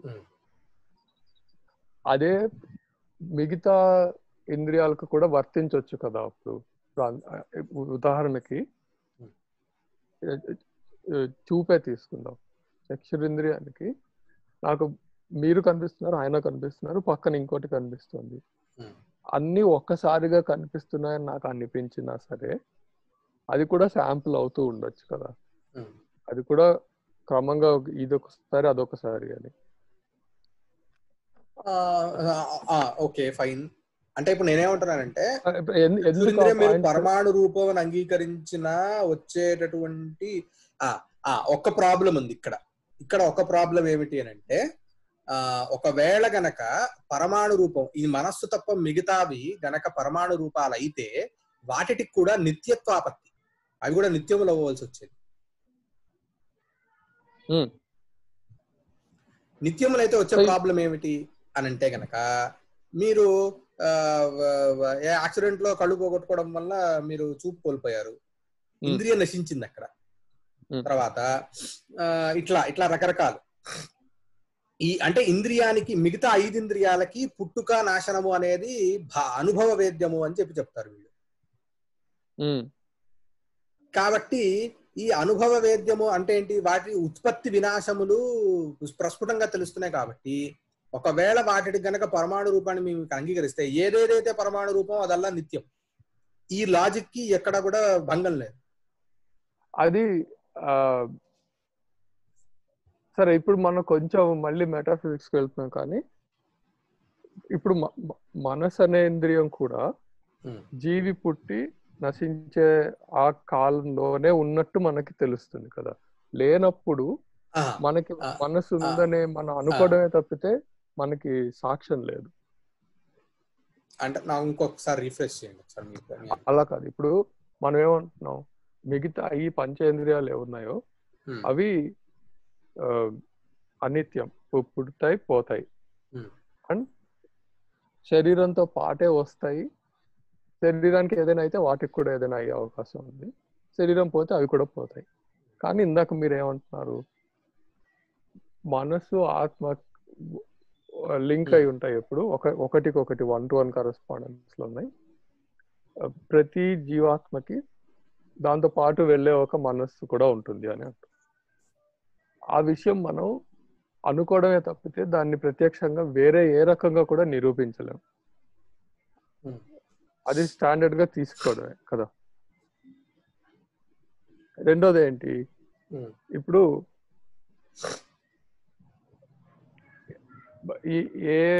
ఈ మనసు కూడా మనిషి పుట్టినప్పుడో లేకపోతే జీవి పుట్టినప్పుడో అప్పుడే ఏర్పడింది మిగతా ఇంద్రియాల్లాగా అని అనుకోవచ్చు కదా. ఇప్పుడు కోమాలో పడతారు పేషెంట్స్, కొన్నిసార్లు మనుషులు కోమా పేషెంట్లు అవుతారు. వాళ్ళకి ఆ ఎంతకాలం వాళ్ళు కోమాలో ఉంటే అన్ని రోజులు ఏమైందో వాళ్ళకి తెలియదు. కొన్నిసార్లు ఉంటుంది, వినిపిస్తాయి, కొన్నిసార్లు స్పర్శ తెలుస్తుంది, ఏవో ఉంటాయి. కానీ వాళ్ళ ఎంగేజ్ అవ్వలేరు ప్రపంచంతో. కొంతమందికి అవి కూడా ఉండవు పూర్తిగా, అసలు ఏ ఇంద్రియాల నుంచి ఏ జ్ఞానం రాదు, కానీ వాళ్ళు జీవించే ఉంటారు. కొన్నిసార్లు నిద్రలో కూడా మనకి ఆ నిద్రావస్థలో స్వప్న అవస్థలో ఉండం మనం, మనకు అది తెలియదు అసలు. ఇట్లా అండర్ ఐలాగ్ పడుకున్నాడు అంటాం కదా, అది అయిపోయింది, వాళ్ళు పడుకున్నాడు, సుషుప్తి అని అంటాం. ఇప్పుడు దీనికి ఇందాక మీరు ఒక ఫిజికల్ ఇది చెప్పారు, కరెస్పాండెన్స్ కదా. మనసు ఒక ఫలానా చోట ఉంటే జ్ఞానం, ఇంకొక చోట ఉంటే సుషుప్తి అని. అలాగే మిగతా ఇంద్రియాలకు కూడా అనుకోవచ్చు కదా. ఇప్పుడు అంటే మిగతా ఇంద్రియాలన్నీ కూడా ఎప్పుడు కూడా మీరు గుర్తుపెట్టుకోవాల్సింది అంటే, మిగతా ఇంద్రియాలు మనస్సు మీద ఎప్పుడు ఆధారపడి ఉంటాయి. మనస్సు మీద అంటే మన ఆధారితములే మిగతా ఇంద్రియాలు. అంటే మీరు ఒక ఇందాక నేను చెప్పిన ప్రాసెస్ లో బాహ్యేంద్రియాలకే అది ఆత్మ మనసా సంయుజ్యతే మన ఇంద్రియేణ ఇంద్రియమర్థేనా అని చెప్పిన చోట ఉందన్నమాట. సో అక్కడ ఈ మనస్సు అనేది చాలా ముఖ్యం మిగతా ఇంద్రియాలు పనిచేయాలంటే. కానీ మనస్సుకు అలా కాదు. సరే, అది ఇప్పుడు నాకు ఒక మోడల్ ఇంకా ఫామ్ అవ్వట్లేదు. ఏంటంటే రెండు విషయాల్లో నాకు ప్రాబ్లం వస్తున్నది ఇక్కడ. ఒకటి, మనసుకి ప్రత్యేకంగా మనం ఒక ఫిజికల్ స్ట్రక్చర్ చెప్తున్నాం, అది పరమాణు రూపం అంటున్నాం. అందువల్ల రెండు అవుట్కమ్స్ వస్తున్నాయి. ఒకటి, దానికి ఒక ఫిజికల్ అట్రిబ్యూట్ ఇస్తున్నాం. రెండోది టెంపరల్ అట్రిబ్యూట్, అది నిత్యం అని కూడా చెప్తున్నాం. అది పరమాణు రూపం కాబట్టే అది నిత్యం అని అంటున్నాం. రెండోది ఏంటి, చెప్పకనే చెప్పేది ఏంటంటే, మిగతా ఇంద్రియాలు వాటి ఫిజికల్ రూపం మనం డిస్క్రైబ్ చేయాలని కూడా అనుకోవట్లేదు ఇంతవరకు. ప్లస్ అవి అనిత్యం అని ఇంప్లాయిడ్ గా అనేసుకుంటాం. అంటే యాక్చువల్లీ ఇంద్రియాలకి సపరేట్ డెఫినేషన్ ఇస్తారు, అది మనం తర్వాత చూసుకోవచ్చు. కానివ్వండి, అదే మొత్తాన్ని మీరు అన్నది అదే, అవి అనిత్యాలు అనే అంశము లోకత సిద్ధం. ఎందుకు అని అంటే, ఒకడెవరో పుట్టుకతో వాడికి కళ్ళు కనిపిస్తున్నా సరే ఏదో ఒక దీని వల్ల కళ్ళు పోవటం అనేది జరుగుతోంది. కళ్ళు పోవటం అనేది జరగటం అంటే ఏంటి, ఫిజికల్ గా కళ్ళు కనిపిస్తున్నా, కళ్ళు అనే కళ్ళ యొక్క స్థానం, ఇంద్రియం యొక్క స్థానం ఉన్నా వాడు చూపు కోల్పోతున్నాడు. అనేది లోకతః సిద్ధమైనటువంటి విషయము. ఒకడు పుట్టు చెవుడు కాకపోయినప్పటికీ తర్వాత ఏదో కొన్ని కారణాల వల్ల వాటి వినికిడి శక్తిని కోల్పోతున్నాడు. వినికిడి శక్తి కోల్పోవడం అంటే ఆ ఇంద్రియం నశించటమే. అంటే ఏంటి, బాహ్యంగా కళ్ళతో కనిపించే ఆ ఇంద్రియ స్థానాలు అలాగే ఉన్నా ఇంద్రియము ఏదైతే పని చెయ్యాలో అది చెయ్యట్లేదు కాబట్టి ఆ ఇంద్రియం నశించింది అనే విషయం మనకి తెలిసిపోతోంది అనేది. మనస్సు విషయానికి వచ్చేసరికి మనస్సు నశించింది అని చెప్పడానికి లేదు. ఎందుకు అనంటే మనస్సు ఒకవేళ నశించింది అని చెప్తే, అంటే మామూలుగా మన ఫిజికల్ అంటే ఈ జన్మ గురించే మాట్లాడుకుందాం, వేరే జన్మ వరకు వెళ్ళదు. మనస్సు గనక మిగతా ఇంద్రియాల లాగా నశించింది అని అనుకుంటే అసలు జ్ఞానమే పుట్టదు. ఆ ప్రాబ్లం వస్తుంది. మిగతా విషయాల చోట్ల మీకు ఏదో రకంగా జ్ఞానం పుట్టచ్చు. అన్ని ఇంద్రియాలు పనిచేయకపోయినా మనస్సు అనే ఒక ఇంద్రియం ఉంది కాబట్టి మానసికంగా వాడికి ఏదో ఒకటి సుఖమో దుఃఖమో తెలుస్తూనే ఉంటుంది. యాక్చువల్లీ అన్ని ఇంద్రియాలు పనిచేయకపోవడం అనేది ఉంటుందో ఉండదో నాకు తెలియదు, కానీ అట్లాంటి సిచ్యువేషన్. కానీ పోనీ అని అనుకున్నా సరే, హైపోథెటికల్ గా తీసుకున్నా సరే, మనసు అనేది మాత్రం ఉంటుంది కాబట్టి వాడికి అన్ని తెలుస్తూ ఉంటాయి. అంటే అన్ని తెలుస్తూ ఉంటాయి ఇన్ ద సెన్స్ జ్ఞానం గాని సుఖం గాని దుఃఖం గాని తెలియవచ్చు. మనస్సే అసలు పోయింది అని అన్నారు అనుకోండి, మనస్సే నశించిపోయింది అని అంటే వాడికి అసలు ఇంకా జీవితం అనేది ఇంకా పైకి వెళ్ళదు. ఇంకా అక్కడతో అయిపోయింది. అంటే ఏంటి, ఇంద్రియాలు పనిచేస్తానుగా మనకు మొత్తం మీద మనం ఏదైనా చేయాలంటే 5 జ్ఞానేంద్రియాలు 5 కర్మేంద్రియాలు పనిచేయాలి. ఈ 5 జ్ఞానేంద్రియాలు 5 కర్మేంద్రియాలు మనస్సు మీద ఆధారితములు. అంటే మనస్సు అనేది గనక పనిచేయకపోతే మనస్సుని దాటే ఇవి పనిచేస్తాయి. మనస్సు చాలా ముఖ్యమైనది. ఈ మనస్సునే మీరు తీసేస్తే ఈ 10 పడిపోయినాయి. ఈ 10 పడిపోయి మనస్సు పోయిన తర్వాత ఇంకేముంది, అక్కడ ఇంకేమీ లేదు, బతికి ఉండంగానే అంటారు. అది అర్థమైంది. సో ఇప్పుడు మనస్సుని తీసేశారనుకో, మనస్సు నశించింది అని అన్నారనుకోండి, మీరు మిగతా ఏవైతే చెప్పారో అక్కడ సింపుల్. మనం ఇందాక అనుకున్నట్టే మనస్సు వెళ్ళి పురీతత్తులో కూర్చుంది, పురీతత్తు నుంచి బయటికి రావట్లేదు కాబట్టి వాడికి ఎటువంటి స్పర్శన గాని ఏవీ తెలియట్లేదు, ఎటువంటి సెన్సెస్ పనిచేయట్లేదు అనేది సమాధానం అక్కడ వస్తుంది. మరి మధ్యలో కొంతమందికి స్పర్శ తెలుస్తోంది, అది తెలుస్తోంది, ఇది తెలుస్తోంది అని అంటే కనుక అక్కడ ఆ సమయంలో పురీతత్తు నుంచి బయటకు వచ్చింది అని మన సమాధానం చెప్పుకోవడానికి, అంటే ఆ సిచ్యువేషన్స్ అన్నిటికీ ఒక లాజికల్ ఎక్స్ప్లెనేషన్ ని ఈ సిద్ధాంతాన్ని అనుసరించినా తీసుకోవచ్చు. ఒకవేళ మనస్సే నశించింది అనేటటువంటిది గనక చెబితే ఐహికంగా అంటే ఈ జన్మ వరకు వచ్చేసరికి ఏమవుతుందంటే మీకు ఇంకా జీవనం అనేది ఇంకా కుదరదు. ఇందాక చెప్పుకున్నట్టు ఈ 10 ఇంద్రియాల్ని బేస్ చేసుకొని అసలు జీవనం అనేది ఉంటుంది ఎప్పుడు కూడా. సో దీనికి ఒక ఇది పెట్టేసినట్టు అయిపోతుంది. రెండవది, ఎందుకు ఇక్కడ మనస్సు ఆత్మ ట్యాగ్ అయి ఉంటాయని చెప్పాను అని అంటే కనుక మనకి కేవలం ఐహికమైనటువంటిదే కాదు, ఆముష్మికమైనటువంటి జీవనం కూడా ఒకటి ఉంటుంది. స్వర్గమో నరకమో whatever it is, at the end of the day అక్కడికి వెళ్ళి కూడా మళ్ళీ మీరు ఈ జ్ఞాన ఇచ్ఛ సుఖ దుఃఖ ద్వేషాలనే అనుభవిస్తారు. వీటిని అనుభవించటం అనేది అక్కడ కూడా కామన్. అది కొంత సుఖాన్ని ఎక్కువ అనుభవిస్తారా, దుఃఖాన్ని ఎక్కువ అనుభవిస్తారా, వాట్ ఎవర్ ఇట్ ఈస్, అక్కడ మళ్ళీ మనస్సు కావాలిగా.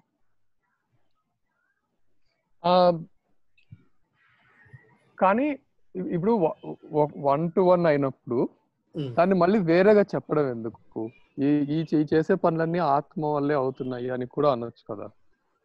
ఆత్మ ఒకటి ఉంది, ఒక్కొక్క ఆత్మకి కరెస్పాండింగ్ గా ఒక మనస్సు ఉంది అని అంటున్నారు. అవును. అప్పుడు ఆ ప్రత్యేకంగా మళ్ళీ మనస్సు ఉండాల్సిన అవసరం ఏంటి? అప్పుడు అది ఆత్మే ఉంది, అదే చేసుకుంటుంది. ఇందాక చెప్పాను కదా, మనస్సు గనక లేకపోతే ఆత్మే ఉంది అనే గనక మీరు తీసుకుంటే, ఇందాక ఏదైతే మన అన్యత్రమనాభూవన్నా శ్రోషం, నేను ఎక్కడో ఉన్నాను, నా సావధారణ చిత్తులై లేను, ఇట్లాంటివి ఏవైతే ఉన్నాయో ఇవి మీరు ఉపపత్తి ఎలా చేస్తారు? ఒకవేళ మనస్సుని తీసేయండి, దాన్ని మీరు తీసేయండి. మనస్సు ప్రత్యేకంగా ఏమి వాల్యూ యాడ్ చేయట్లేదని నాకు అనిపిస్తుంది. ఎందుకంటే అదే పోనీ అంటున్నాను, మీరు తీసేయండి, మనస్సుని తీసేయండి. ఇప్పుడు ఇందాక మూడు బ్రిడ్జెస్ కట్టాం కదా, 3 లింక్స్ పెట్టాం. విషయానికి ఇంద్రియానికి, ఇంద్రియానికి మనసుకి ఆత్మకి అని 3 మెట్లు వేసుకున్నాం. అందులో ఆ మనసు నోడ్ తీసేస్తే ఇంద్రియం నుంచి డైరెక్ట్ గా ఆత్మకే లింక్ పెట్టి ఉంచితే ఒక ఏదైనా తెలియటానికి కానీ అది డైరెక్ట్ గా ఆత్మకే జరగవచ్చు, ఆత్మ అట్రిబ్యూట్ అయ్యి ఉండొచ్చు. అప్పుడు వచ్చే ప్రాబ్లం ఏమొస్తుంది అని అంటే, ఒకే క్షణంలో మీరు ఒకే సమయంలో మీకు 5 విషయాలు ఉన్నాయి, 5 మీరు 3 గ్రహిస్తున్నారు, 2 గ్రహించట్లేదు. అనే దాన్ని మీరు ఎలా ఉపపత్తి చేస్తారు, ఎలా ఉపపాదన చేస్తారు? కాదు, ఏదైనా సరే ఇప్పుడు జీవాత్మ కూడా నిత్యం అని అనుకున్నాం కదా, దానికి పరమాణు రూపం చెప్పలేదు కానీ నిత్యం అని అనుకున్నాం. ఒక్క నిమిషం నేను పైకి వెళ్ళి చెక్ చేస్తా అది చెప్పారో లేదో. లేదు, అది పరమాణు రూపం అయినా అంటే విభు రూపమే. అది విభు కూడా నిత్యం. విభుర్ నిత్యం రెండు ఉన్నాయి దానికి. అవును అవును. ఆకాశం నిత్యం ఉంది. ఆకాశము, కాలము, దిక్కు, ఆత్మ ఇవి విభు పదార్థాలు. యా, సో ఇప్పుడు ఒక నిమిషం మళ్ళీ దీనికి వచ్చేద్దాం. కాల, దిక్, ఆత్మ వచ్చింది. జీవాత్మ ప్రతి శరీరం భిన్నో విభుర్ నిత్యశ్చ ఇక్కడే ఉంది. ఇప్పుడు మనస్సుకి ప్రత్యేకించి ఆత్మకి లేని వీళ్ళు ఆపాదించింది ఏమిటంటే ఇది పరమాణు రూపం అని. అది ప్లస్ ఇది an entity by itself. ఆత్మ కాకుండా ఇది ఒకటి అని చెప్పడం, ప్లస్ ఇది పరమాణు రూపం అని చెప్పడం. ఇంకొకటి ఏంటంటే దీనికి లొకేషన్ బేస్డ్ ప్రాపర్టీ ఉంది. మర్చిపోయిన దాని పేరు మళ్ళీ. ఆ నాడిలో ఉంటే ఒక రకంగా లేకపోతే ఇంకొక రకంగా అని.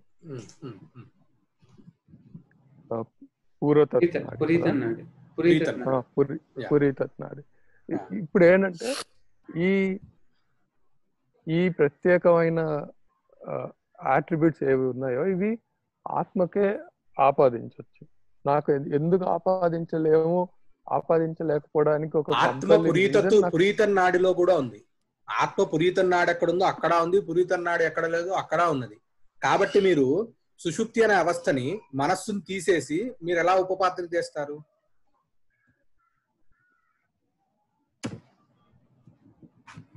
నాకంటే పురీతత్ మనస్సు అనేది ఒకటి తీసుకున్నాను ఎంటిటీని. ఇది చాలా ముఖ్యం. ఇది పురీతత్తులో ఉంటే సుషుప్తి అంటున్నాను, ఇది పురీతత్తు నుంచి బయటకు వస్తే సుషుప్తి కాదంటున్నాను. ఈ మనస్సు అనే దాన్నే నేను తీసేశాను, కీలకమైన దాన్ని తీసేశాను. ఆత్మ ఉంది, ఆత్మ అన్ని చోట్ల ఎప్పుడు ఉంది, పురీతత్తులో కూడా ఎప్పుడు ఉంది. ఉంటే అప్పుడు మీరు ఎప్పుడు సుషుప్తిలో ఉండాలి, లేదా ఎప్పుడు సుషుప్తి నుంచి బయట ఉండాలి. సుషుప్తి అనే ఒక అవస్థని, 3 అవస్థలు మీరు ఎలా ఉపపత్తి చేస్తారు? ఇప్పుడు అవస్థని వర్ణించడానికి ఒక సాధనంగా మనస్సు ఉపయోగపడుతున్నది. మధ్యలో బ్రిడ్జింగ్ సాధనం, అది చాలా ముఖ్యమైనటువంటిది. తర్వాత అలాగే 5 విషయాల్లో మీరు 3 విషయాలనే గ్రహిస్తున్నారు. 3 విషయాలు ఇన్ ది సెన్స్ అంటే 3 గుణాలు, అంటే రూప, రస, గంధ, స్పర్శ శబ్దాలు ఉంటే ఈ 5ంటిలో 5 మీ ఎదురుకు, అంటే 5ంటితోనూ మీ ఇంద్రియానికి సంబంధం ఉన్నా కూడా మీకు 1, 2 మాత్రమే మీరు కరస్పాండ్, అంటే ఆ 1 లేదా 2 పదార్థాలని మాత్రమే మీరు తెలుసుకోగలుగుతున్నారు. మిగతా వాటి ఎందుకు తెలుసుకోలేకపోతున్నారు? ఆత్మ అన్నిటితో సంబంధమే. అది కరెక్టే. అది ఒకసారి దీంతో మాత్రమే ఉంది, దాంతో లేదు అని చెప్పడానికి లేదంటారు. ఆత్మ అన్ని చోట్ల ఉంది, విభు కదా. ఎప్పుడు విషయంతో సంబంధమే ఉంది, ఎప్పుడు ఇంద్రియంతో సంబంధమే ఉంది. కానీ మనస్సు విభు కాదంటారు. కాదు, విభు కాదుగా, పరమాణు ఉన్నాగా. అందుకనే యాక్చువల్లీ ఈ లాజిక్ లో దీనికి పరమాణు రూపం ఎందుకు ఉందాకన్నా చూసారా? విభు పదార్థం, విభు పరిమాణాన్ని తీసుకుంటే మనస్సుకి ఆత్మ మనస్సు సంయోగం ఎప్పుడు ఉంది కాబట్టి ఎప్పుడు జ్ఞానం కలగవలసి వస్తుంది. ఒక ప్రాబ్లం. దానికి కూడా వస్తాను నేను. అది నా నెక్స్ట్ పాయింట్. అదే బేసిక్ గా ఏంటంటే ఎప్పుడు ఆ కనెక్షన్ ఉంటే ఎప్పుడు ఏదో ఒక దాని గురించి జ్ఞానం వస్తూ ఉండాలి. అందుకని ఆత్మ మనస్సులకి మనస్సు అనేది విభు కాదు. అంటే నేను అది కూడా చెప్పేస్తాను కొన్ని. ఇక్కడే మనస్సు ఎందుకు పరమాణు రూపమే, అక్కడ 3 పాసిబిలిటీస్ ఉన్నాయి. ఒకటైతే విభు అవ్వాలి, 2 మధ్యమ పరిమాణం అవ్వాలి, 3 అణు పరిమాణం అవ్వాలి. ఒకవేళ విభు పరిమాణం మనస్సుని తీసుకుందాం, అప్పుడు ఏమవుతుంది?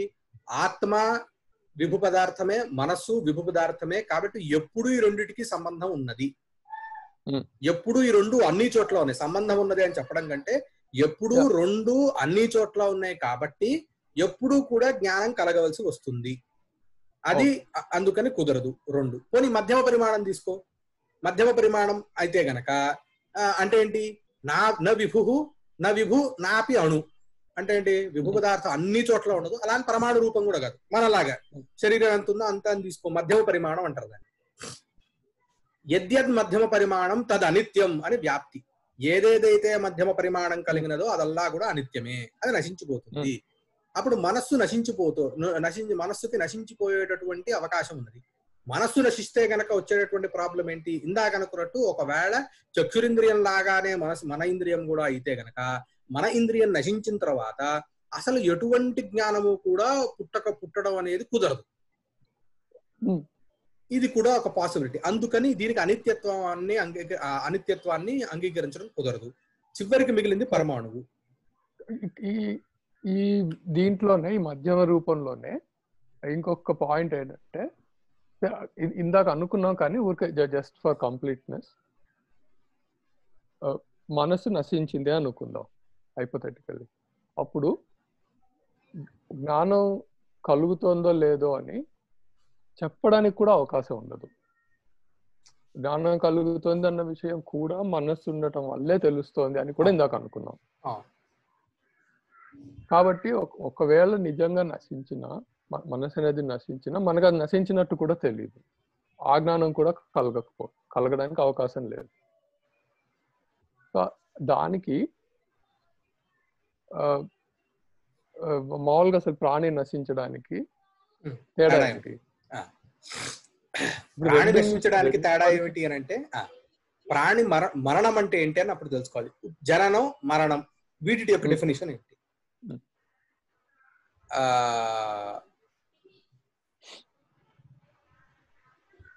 దాని ఏమంటారు? ఆద్య ప్రాణ సంయోగ జననం అంటే మొట్టమొదటి ప్రాణ సంయోగము స్థూల శరీరంతో కలగటం జననం. అంతిమమైనటువంటి ధ్వంసం, ఈ సంయోగం, ప్రాణ సంయోగం యొక్క ధ్వంసమే మరణం. అంటే ఏంటి? మీ శరీరంలో పంచప్రాణాల యొక్క సంబంధం ఎప్పుడైతే ఏర్పడిందో అప్పుడు మీరు పుట్టినట్టు, పంచప్రాణాల యొక్క సంబంధం ఎప్పుడైతే పోయిందో అప్పుడు మీరు చచ్చిపోయినట్టు. అప్పుడు దీన్ని ప్రేతము అనే శబ్దం మనకు మామూలుగా ప్రసిద్ధం. ప్రేత అనే శబ్దం ప్రసిద్ధం. అది మామూలుగా భూత ప్రేతంలోకి వెళ్ళిపోయింది. అది యాక్చువల్లీ ప్రేత అంటే పరేత అనే శబ్దం అనమాట. అది ఇత అంటే గత అని అర్థం, వేరే చోటకి వెళ్ళినటువంటిది అని అర్థం. అంటే ఏంటి? ఈ శరీరంలో ఉండాల్సింది ఈ శరీరంలో లేదు. ఏమిటది? మనం ఇందాక సూక్ష్మ శరీరం అని ఒకటి చెప్పుకున్నాం. దానిలో మనం మీకు గుర్తుంటే గనక పంచ జ్ఞానేంద్రియాలు, పంచ కర్మేంద్రియాలు, పంచ ప్రాణాలు, మనస్సు అని చెప్పాం. 16 మొత్తం. ఈ ప్రాణాలు అనేది ఎందుకు తీసుకోవాలంటే ఇందుకనే తీసుకోవాలి. ఈ పంచ ప్రాణాల యొక్క సంబంధం ఎప్పుడైతే ఈ స్థూల శరీరంతో ఏర్పడుతుందో అప్పుడు మీరు పుట్టినట్టు. ఎప్పుడైతే ఈ వీటి స్థూల శరీరంతో ఎప్పుడైతే సంబంధం పోతుందో అప్పుడు మీరు మరణించినట్టు.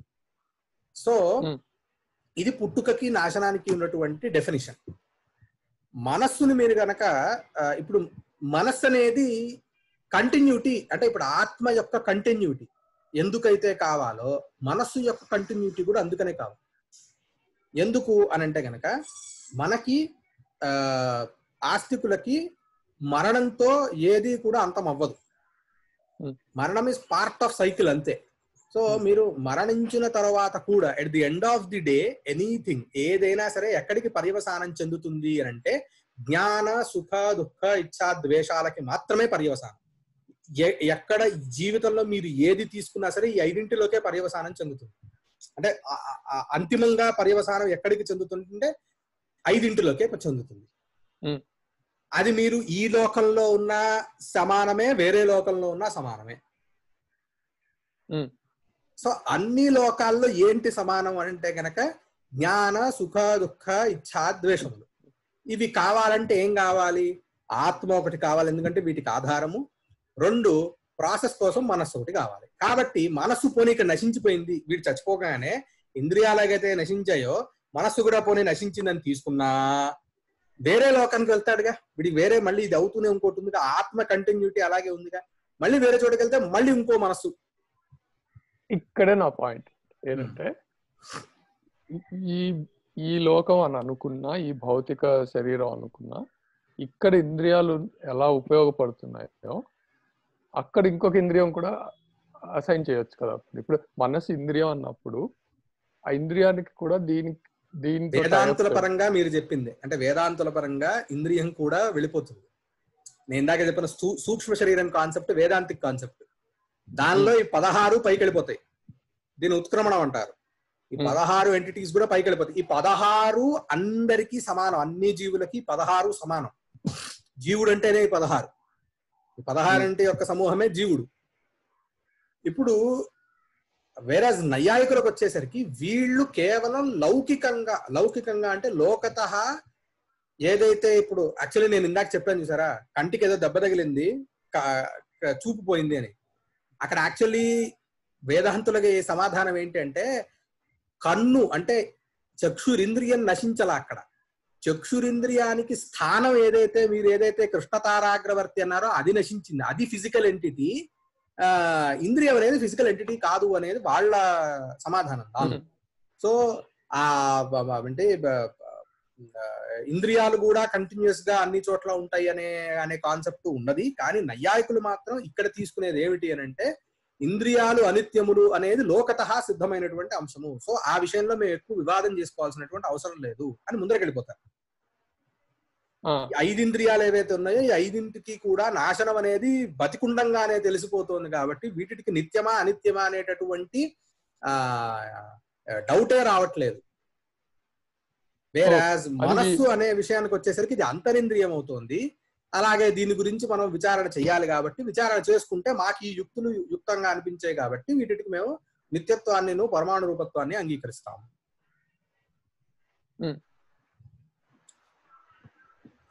ఇది నైయాయికుల కొంచెం సెటిల్ అయింది ఇప్పుడు దీనికి.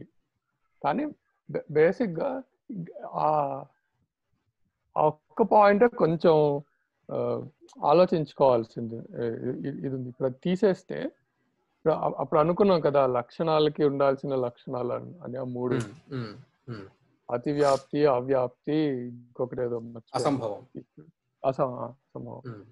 ఇట్లా ఇప్పుడు పరమాణు రూపం అసైన్ చేయడానికి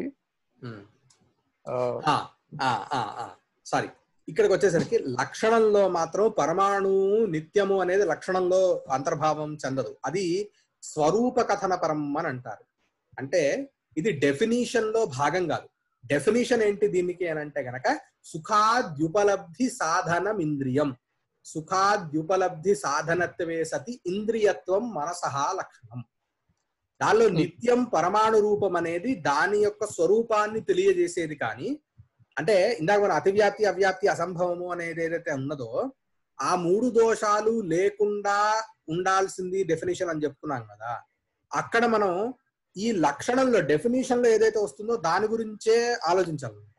ఇప్పుడు నిత్యత్వాన్ని పరమాణు రూపత్వాన్ని చెప్పేటప్పుడు అతివ్యాప్తి, అవ్యాప్తి, అసంభవాల కంటే వేరే రకమైనటువంటి విచారణ చేస్తారు. ఇందాక నేను చెప్పినట్టు అది పోనీ నిత్యం విభు పదార్థం అవుతుందా, మధ్య పరిమాణం అవుతుందా, లేకపోతే అణు పరిమాణం అవుతుందా, లెటస్ డిస్కస్ అని చెప్పని కొన్ని యుక్తుల్ని తీసుకొని ఇది కాదు ఇది కాదు ఇది మిగిలింది ఇది కాబట్టి పరిశేష న్యాయాన్ని ఇదే తీసుకుంటాం అని చెప్తారు. డెఫినేషన్స్ లోకి వచ్చేసరికి ఏంటంటే ఇప్పుడు మన లక్ష్యం ఏంటి అంటే మనస్సు. కాబట్టి మనస్సు ఇప్పుడు చెప్పినటువంటి లక్షణం గనక ఇంద్రియత్వం అని మాత్రమే చెప్పాను అనుకోండి. ఇంద్రియత్వం అనేది మనస్సు కంటే వేరే ఇంద్రియాల్లో కూడా ఉంది కాబట్టి ఇంద్రియత్వం అని మాత్రమే డెఫినేషన్ చెప్తే వేరే ఇంద్రియాల్లో అతివ్యాప్తి. అందుకని సుఖాద్యుపలబ్ధి సాధనత్వం చెప్పాలి. సుఖాద్యుపలబ్ధి సాధనత్వం మాత్రమే చెప్తే ఆత్మలో అతివ్యాప్తి కాబట్టి ఇంద్రియత్వం చెప్పుకోవాలి అని చెప్పనేది ఇది డెఫినేషన్ లో అతివ్యాప్తి, అవ్యాప్తి, అసంభవాలు పోగొట్టుకోవడం కోసం చేసుకునేటటువంటి విచారణ. ఇది వేరు. నిత్యం పరమాణు రూపం తచ్చ ఏకం నిత్యం పరమాణు రూపం అనంతం పరమాణు రూపం అనేటటువంటి విషయంలో మాత్రం విడిగా ఇంకో విచారణే చేస్తారు నార్మల్ గా. లక్షణం కోసము ఇంద్రియత్వం చెప్పినట్ట, సాధనం అని చెప్పినట్ట. ఎందుకంటే జ్ఞానం ఏమో అధికరణము, అవును, మనస్సు సాధనము ఇట్లా అనుకుంటే. ఎందుకంటే మనస్సు సాధనం కాకుండా జ్ఞానం అనేది సాధనం కూడా. సాధనం అంటే ఏంటి? కారణం. సాధనం అన్నా మీడియం కాదు, అదొక్కటే కాదు. సాధనం అంటే కారణం అని అర్థం. సాధన శబ్దానికి కారణం అని అర్థం. జ్ఞానం ఎలా, ఆత్మ ఎలా కారణం అవుతుంది అంటే ప్రతి కార్యానికి 3 కారణాలు ఉంటాయి. సమవాయ కారణము, అసమవాయ కారణము, నిమిత్త కారణము అని చెప్పాలి. సో ఇప్పుడు జ్ఞానానికి అసమవాయి కారణమేమో ఆత్మ మన సంయోగం అవుతుంది, సమవాయి కారణమేమో ఆత్మ అవుతుంది. ఓకే, సో అందుకని సాధనం అంటే కారణం. కారణం అంటే నిమిత్త కారణం అవ్వచ్చు, అసమవాయి కారణం అవ్వచ్చు, సమవాయి కారణం అవ్వచ్చు. కాబట్టి ఆత్మలో అతివ్యాప్తి, అలాగే కాల, ఈశ్వర, అదృష్టం, దిక్, ఈ నాలుగిటికి కూడా సాధారణ కారణత్వం. ఏ కార్యాన్ని గురించి అని 4 సాధారణ కారణాలు అంటే నిమిత్త కారణాలు అవుతాయి. కాల, ఈశ్వర, అదృష్ట, దిక్కు. సో వీటిలో అది వ్యాప్తి. మీరు గమనిస్తే కనుక ప్రతి కార్యం ఏదో ఒక కాలంలో పుట్టాలి, ఏదో ఒక దిక్కులో పుట్టాలి. సో ఇది ఎవిడెంట్. ఈశ్వర అదృష్టములు. ఈశ్వరుడు అంటే ఈశ్వరుడు అన్ని తెలిసినవాడు, అన్నిటికీ కారణం కాబట్టి ఈశ్వరుడు. రెండోది అదృష్టం. అదృష్టం ఎందుకు అంటే ఏంటది, దానికి ఒకటి ఉంటుంది. ప్రతి పని అంటే ఇప్పుడు దాని వల్ల ఏదో ఒక ఫలితం ఉంటుందిగా. ఆ కార్యం వల్ల ఎవడో ఒకడు ఉపయోగం పొందటమో, సుఖాన్ని పొందటమో, దుఃఖాన్ని పొందటమో ఉంటుంది కదా. At the end of the day ఏదో ఒక పదార్థం పుట్టింది అంటే అది బటర్ఫ్లై ఎఫెక్ట్ అవనివ్వండి, ఇంకోటి అవనివ్వండి, దానికి ఒక గ్రాహకుడు ఉంటాడు. అంటే దాని వల్ల ఒకానొక ఫలితాన్ని అనుభవించేటటువంటి వాడు ఉంటాడు. ఆ ఫలితాన్ని బాయిల్ డౌన్ చేసుకుంటే ఎక్కడికి చెందుతుంది అంటే సుఖానికో దుఃఖానికో కారణం అవుతుంది. చివరికి ఎంత పెద్ద ప్రాసెస్ అయినా చివరికి వచ్చేది end of the day end ఏది ఎక్కడికి అంటే సుఖానికో దుఃఖానికో. సుఖమైతే పుణ్యము, దుఃఖమైతే పాపము. సో ఈ రెండింటినే అదృష్టం అంటాం. సో ఏదైనా సరే ఒకటి పుట్టింది అని అంటే ఎవడో ఒకటి అదృష్టం అక్కడ కారణం. ఎవడో ఒకటి అదృష్టం, అది వీడిదే అని పర్టికులర్ అవ్వాల్సిన అవసరం లేదు. ఎవడో ఒకటి అదృష్టం. అందుకని అదృష్టం సాధారణం కారణం. ఇది మీరు చూడండి, ఎక్కడైనా మీరు దీన్ని అన్వయం చేసుకోండి, ఈ లాజిక్ మీకు సరిపోతుంది. At the end of the day దాని వల్ల ఎవడో ఒకటి సుఖమో దుఃఖమో పడతాడు చివరికి. చిరంజీవి ఏదో ప్రశ్న ఉందండి, ఒకసారి చాట్ చూసుకోండి. If suppose a person is born with all senses disabled, the person has manas, then the connection between the atma and manas. Okay. అదే ఇందాక అన్నాను, అసలు ఈ పాసిబిలిటీ ఉంటుందా లేదా అనేది ఫస్ట్ ఒకటి. ఒక్క నిమిషం శ్రీనివాస్ గారు, నాకు క్వశ్చన్ అర్థం కాలేదు. బేసిక్ గా ఆల్ సెన్సెస్ డిసేబుల్డ్ అంటే ఆ స్థానాలు లేవనా, లేకపోతే అసలు అంటే అదే అంటే ఇప్పుడు మనం స్థానాలు ఉన్నా అవి పనిచేయకపోవటం అనేది ఉంది. ముక్కున్నా కొందరికి వాసన గుడ్డిగా పుడతారు. స్టిల్ బోర్న్ బేబీ అంటారు కదా, స్టిల్ బోర్న్ బేబీ ప్రాణం ఉంటుంది. స్టిల్ బోర్న్ బేబీ అంటే వాళ్ళు కదలరు, వాళ్ళకి చలనం లేదు, అది వేరే. ఇప్పుడు చలనం గురించి కాదు కదా, ఇప్పుడు కేవలం ఇంద్రియాల గురించే మాట్లాడుతున్నారు. ఇప్పుడు ఈ దీనిలో వచ్చేసరికి ఏంటంటే ఆల్ ది సెన్సెస్ అంటే ఇతని అభిప్రాయం మోస్ట్లీ బాహ్యేంద్రియాలు అని అభిప్రాయం ఉంటుంది. అంటే ఏంటి, ఈ కళ్ళు, ముక్కు ఎక్సెట్రా ఎక్సెట్రా పని చేయకపోవటం అని తీసుకుందాం. కానీ you cannot come to a conclusion that ఆ ఫలానా జీవి ఏమీ తెలుసుకోలేకపోతున్నాడని మీరు చెప్పలేరు. అది కేవలము హలో వినిపిస్తుందా? వినిపిస్తుంది. అదే సిస్టమ్ లో ప్రాబ్లం ఉంది. ఇప్పుడు సెట్ అయింది ఇది. అదే ఇందాక మీరు చెప్పిన డిస్కషన్ కి నాకు కొంచెం బాగా క్లారిటీ వచ్చింది.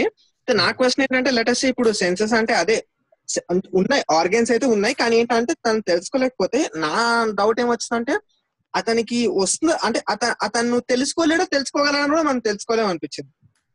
కానీ అంటే ఇప్పుడు మనస్సు విషయానికి వచ్చేసరికి అతను తెలుసుకోగలుగుతున్నాడు లేదు అనేది గనక మనం నిర్ధారించగలిగితేనే మనం చెప్పగలం. అది మనం నిర్ధారించలేము, మనం ఎప్పుడు నిర్ధారించలేము. అది వాడే చెప్పాలి, వాడే ఏదో రకంగా కన్వే చేయాలి. వాడు కన్వే చేస్తున్నాడంటే వాడికి తెలిసింది నాకు. అంటే ఇప్పుడు అతను సుషుప్తిలో ఉన్నట్టేనా సింపుల్ గా అనుకోవచ్చా అని జస్ట్ డౌట్ వచ్చింది. అంటే నేనంటుంది ఏంటంటే అసలు ఇది ఒక ప్రాక్టికల్ గా ఒక చోట సరిపోతుందా? 1 సుషుప్తిలో ఇది మనం అనుభవించేది రోజు. 2 సుషుప్తి అవస్థలో మీకు ఎటువంటి జ్ఞానం పుట్టదు అనేది రోజు మీరు గనక అది ఖచ్చితంగా తెలిసేటటువంటి అంశం. ఖచ్చితంగా మీకు ఏమీ వినపడదు, మీకు ఏమీ తెలుసుకోలేరు, మీ చేతులు కాళ్ళు ఏవీ కదలవు అనేదైతేనే అదే సుషుప్తి, దాన్నే సుషుప్తి అవస్థ అంటారు. దాన్ని కూడా డిఫైన్ చేసుకోవాలి మనం. మీకు ఏమీ తెలియదు ఇది మనం అనుభవిస్తామా అంటే ఇది ప్రతిరోజు అనుభవిస్తాం. దీన్ని నిత్య ప్రళయం అంటారు. వేదాంతులు సుషుప్తిని నిత్య ప్రళయం అంటారు. మీరు ఆ పాయింట్ ఆఫ్ వ్యూ మీరు లేచిన తర్వాత మీరు గనక వివేచన చేసుకుంటే సుషుప్తి అవస్థలో నుంచి చూస్తే గనక మీకు అసలు ప్రపంచమే లేదు. ప్రపంచమే లేదు అని అంటే అభిప్రాయం ఏంటంటే మీ ఇంద్రియాలు ఏవీ పనిచేయట్లేదు నాకు, మనస్సుతో సహా. సో అట్లాంటిది ఒక స్థితి అయితే ఉన్నది. అది అంటే ఇప్పుడు మనం లాజికల్ గా మొత్తం అన్నిటికీ ఒక జనరలైజేషన్ తీసేటప్పుడు ఇది ఒక చాలా రేరెస్ట్ ఎక్సెప్షన్ అవుతుంది తప్ప దీని అంత డిస్కషన్ చేయాల్సిన అవసరం లేదు. తీసుకో, దీన్ని కూడా తీసుకో.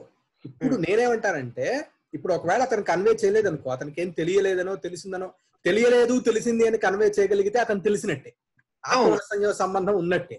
అవును, అతను చెప్పట్లేదు అని అంటే నీకు తెలియట్లేదు అని అర్థం. అంత మాత్రాన అతనికి తెలియట్లేదని నువ్వు ఆపాదన చేయలేదు. అదే చెప్పలేము అది లాజికల్ కాదు. అవును. సో ఆ టైంలో కూడా నేను ఇందాక ముందర చెప్పిన లాజిక్ కి వ్యాఘాతం లేదు. లాజిక్ స్టిల్ ప్రివేల్స్ అన్నమాట. సో ఇందులో పాయింట్ ఏంటంటే, సుషుప్తి అవస్థలో ఉన్నప్పుడు అక్కడ ఉన్నట్టు అప్పుడు ఏం జరిగిందో మనం తర్వాత రికలెక్ట్ చేయలేమే, కానీ అప్పుడు ఏం జరగలేదు అని మనం చెప్పలేము. అది లేదుగా, అది చెప్పలేదుగా అసలు మనం. అది ఏ రోజు అక్కడ సుషుప్తి నుంచి లేచిన తర్వాత ఉండేటటువంటి ప్రతీతి ఎలా ఉంటుందంటే, సుఖమహం అస్వాప్సం నకించిద్ అవేదిషం. సుఖంగా పడుకున్నాను, నాకేం తెలియలేదు. ఇప్పుడు అలా కాదు. ఇప్పుడు మనకి 2 ఏళ్ళు ఉన్నప్పుడు, 4 నెలలు ఉన్నప్పుడు ప్రపంచంలో ఏం చూసాము, ఏం జరిగింది, ఏం అనుభవించాం అనేది ఇప్పుడు మనం ఎవ్వరం చెప్పలేము. Almost impossible. కానీ అంటే మీరు చెప్పలేమంటే రీకలెక్ట్ చేయలేమని అర్థం. దానికి రీకలెక్షన్ ఇస్ డిఫరెంట్ ఫ్రమ్ అనుభవం. అనుభవం వేరు, స్మృతి వేరు. మీరు స్మరించలేనంత మాత్రాన అనుభవించలేదని అర్థం కాదు. అదే నా పాయింట్ కూడా. బేసిక్ గా ఇప్పుడు మనం సుషుప్తి అనే అవస్థని అసలు అది ఉంది అని మనకి ఎలా తెలుస్తుంది అంటే, దాని గురించి మనం ఏం చెప్పలేకపోతున్నాం కాబట్టి దాన్ని సుషుప్తి అంటున్నాం కదా, కాదంటారా? అంటే ఇప్పుడు మీరు ఆ రోజు అనుభవించేదైతే ఉందిగా, నిద్రపోయిన సమయంలో ఏమీ తెలియలేకపోవటం. అంటే నిద్రపోయాము, కాళ్ళు చేతులు ఇంద్రియాలు తెలియట్లేదు, కళలు కూడా రావట్లేదు, బేసికల్ అదే సుషుప్తి అవుతుంది అంతే కదా. ఏమీ తెలియట్లేదని తెలుస్తుంది కదా అని కాదు. రావట్లేదు అని నీకు తెలిసిందంటే ఏదో ఒకటి తెలిసినట్టే కదా. అదొక స్టేట్ ఉంది అని తెలియాలంటే అంటే మీకు ఆ స్టేట్ యొక్క పూర్వ అవస్థ తెలుస్తుంది, ఆ స్టేట్ యొక్క పశ్చిమ అవస్థ తెలుస్తుంది, కానీ ఆ స్టేట్ తెలియట్లేదు మీకు. అదే పడుకునబోయే ముందర నాకు క్లారిటీ కావాలి కొంచెం. ఏంటంటే ఇప్పుడు మనం గుర్తు అసలు ఏమీ చెప్పలేకపోతున్నాం ఒక పర్టికులర్ దాని గురించి అంటే, అది సుషుప్తి స్టేట్ అవుతుందా? లేకపోతే ఒకవేళ ముందేం జరిగిందో గుర్తుంది అనుకుందాం. ఊరికే ఉదాహరణకి, పోయిన సంవత్సరం మీరు తిరుపతిలో కొండ ఎక్కుంటారు, మీకు అది గుర్తుంటుంది. ఇలా మెట్లు ఎక్కాను, ఇక్కడికి వెళ్ళాను, అక్కడ అది ఫలానా వ్యక్తులు కనిపించారో, జింక కనిపించిందో అనుకోవచ్చు. తర్వాత అప్పటి నుంచి ఇప్పటికి జరిగిన మొత్తంలో మీకు 10, 12 ఇన్సిడెంట్స్ గుర్తుంటాయి చెప్పాలంటే ప్రధానంగా. దానికి దీనికి తేడా చెప్పనా నేను? మీకు చెప్పి నాకు అర్థమైంది. చిన్నప్పుడు పోనీ ఫర్ సపోజ్ మీరు ఇందాక 2 ఏళ్ళు ఉన్నప్పుడు మీ కళ్ళు అన్ని పనిచేస్తున్నాయి, మీ ఇంద్రియాలు అన్ని పనిచేస్తున్నాయి, మీరు చాలా అనుభవిస్తున్నారు, కానీ అదేది కూడా మీరు తర్వాత రీకలెక్ట్ చేసుకోలేకపోతున్నారు. రీకలెక్ట్ చేసుకోలేకపోవడానికి గల కారణం ఏమిటి అని అంటే గనక మర్చిపోవటం. అంటే ఇందాక నేను అప్పట్లో మీకు గుర్తుంటే ఉద్బోధకం అని ఒకటి చెప్పాను. అంటే అనుభవానికి స్మరణకి మధ్యలో సంస్కారము ఉద్బోధకము అని 2 కావాలి. అంటే అనుభవించిన దాని యొక్క సంస్కారం ఉండటం, సంస్కారం ఉన్నది, ఈ సంస్కారం అలాగే ఉన్నా అంటే మీరు మీ చిన్నప్పటి నుంచి ఇప్పటి వరకు అంటే అసంఖ్యాకములైనటువంటి విషయాల్ని మీరు అనుభవించారు, అవన్నిటి మీ దగ్గర ఉన్నాయి. కానీ ఫలానా సమయంలో ఫలానా వ్యక్తినో, ఫలానా విషయాన్నో, ఫలానా సౌండ్నో విన్నప్పుడు ఒకానొక ఫలానా విషయాన్ని మీరు ఎందుకు రీకలెక్ట్ చేసుకోగలుగుతున్నారంటే this was the trigger for this recollection. దీన్ని ఉద్బోధకం అని అంటారు. ఎందుకు రీకలెక్ట్ చేసుకోగలిగారంటే మీకు సంస్కారం అనేది అలా ఉంది కాబట్టి. 2 మీరు 2+2 అనగానే 4 అని మీరు ఎందుకు వెంటనే చెప్తున్నారంటే డ్యూ టు ఎక్సర్సైజ్. బాగా మీరు ఎక్సర్సైజ్ చేశారు కాబట్టి ఈ సంస్కారం దృఢంగా ఉంది. సో సంస్కారంలో 2 అవస్థలు ఉన్నాయి. ఒకటి దృఢంగా ఉన్న సంస్కారం, ఇంకోటి మధ్యస్థంగా ఉన్న సంస్కారం, మూడోది ఇంకా తీసుకుంటే శిథిలంగా ఉన్నటువంటి సంస్కారం. సో దృఢంగా ఉన్నది వెంటనే గుర్తుకొస్తుంది, మధ్యస్థంగా ఉన్నది ఆ ట్రిగర్ దాని యొక్క తారతమ్యాన్ని బట్టి గుర్తుకొస్తుంది, శిథిలంగా ఉన్నది మీరు గుర్తు చేస్తే పక్కన ఒక్కొక్కసారి మళ్ళీ 4-5 సార్లు ఆలోచిస్తే కరెక్టే కదా అని తర్వాత గుర్తు చేసుకుంటారు. కొన్నిటిని అసలు మీరు గుర్తే చేసుకోలేరు. దానికి కారణం ఏంటంటే ఆ సంస్కారం నశించిపోవటం. దీనికి కారణం ఏంటంటే కాలము, రోగము, అదృష్టము మూడింటిని కారణంగా చెప్తారు. కాలం అంటే చాలా కాలం అయిపోయింది. సో కాలంలో మీరు మళ్ళీ అది గుర్తు చేసుకోవడానికి అవకాశాలు లేదా సందర్భాలు రాలేదు కాబట్టి ఆ సంస్కారం నశించిపోవడం వల్ల మీరు అస్సలు గుర్తు చేసుకోలేరు.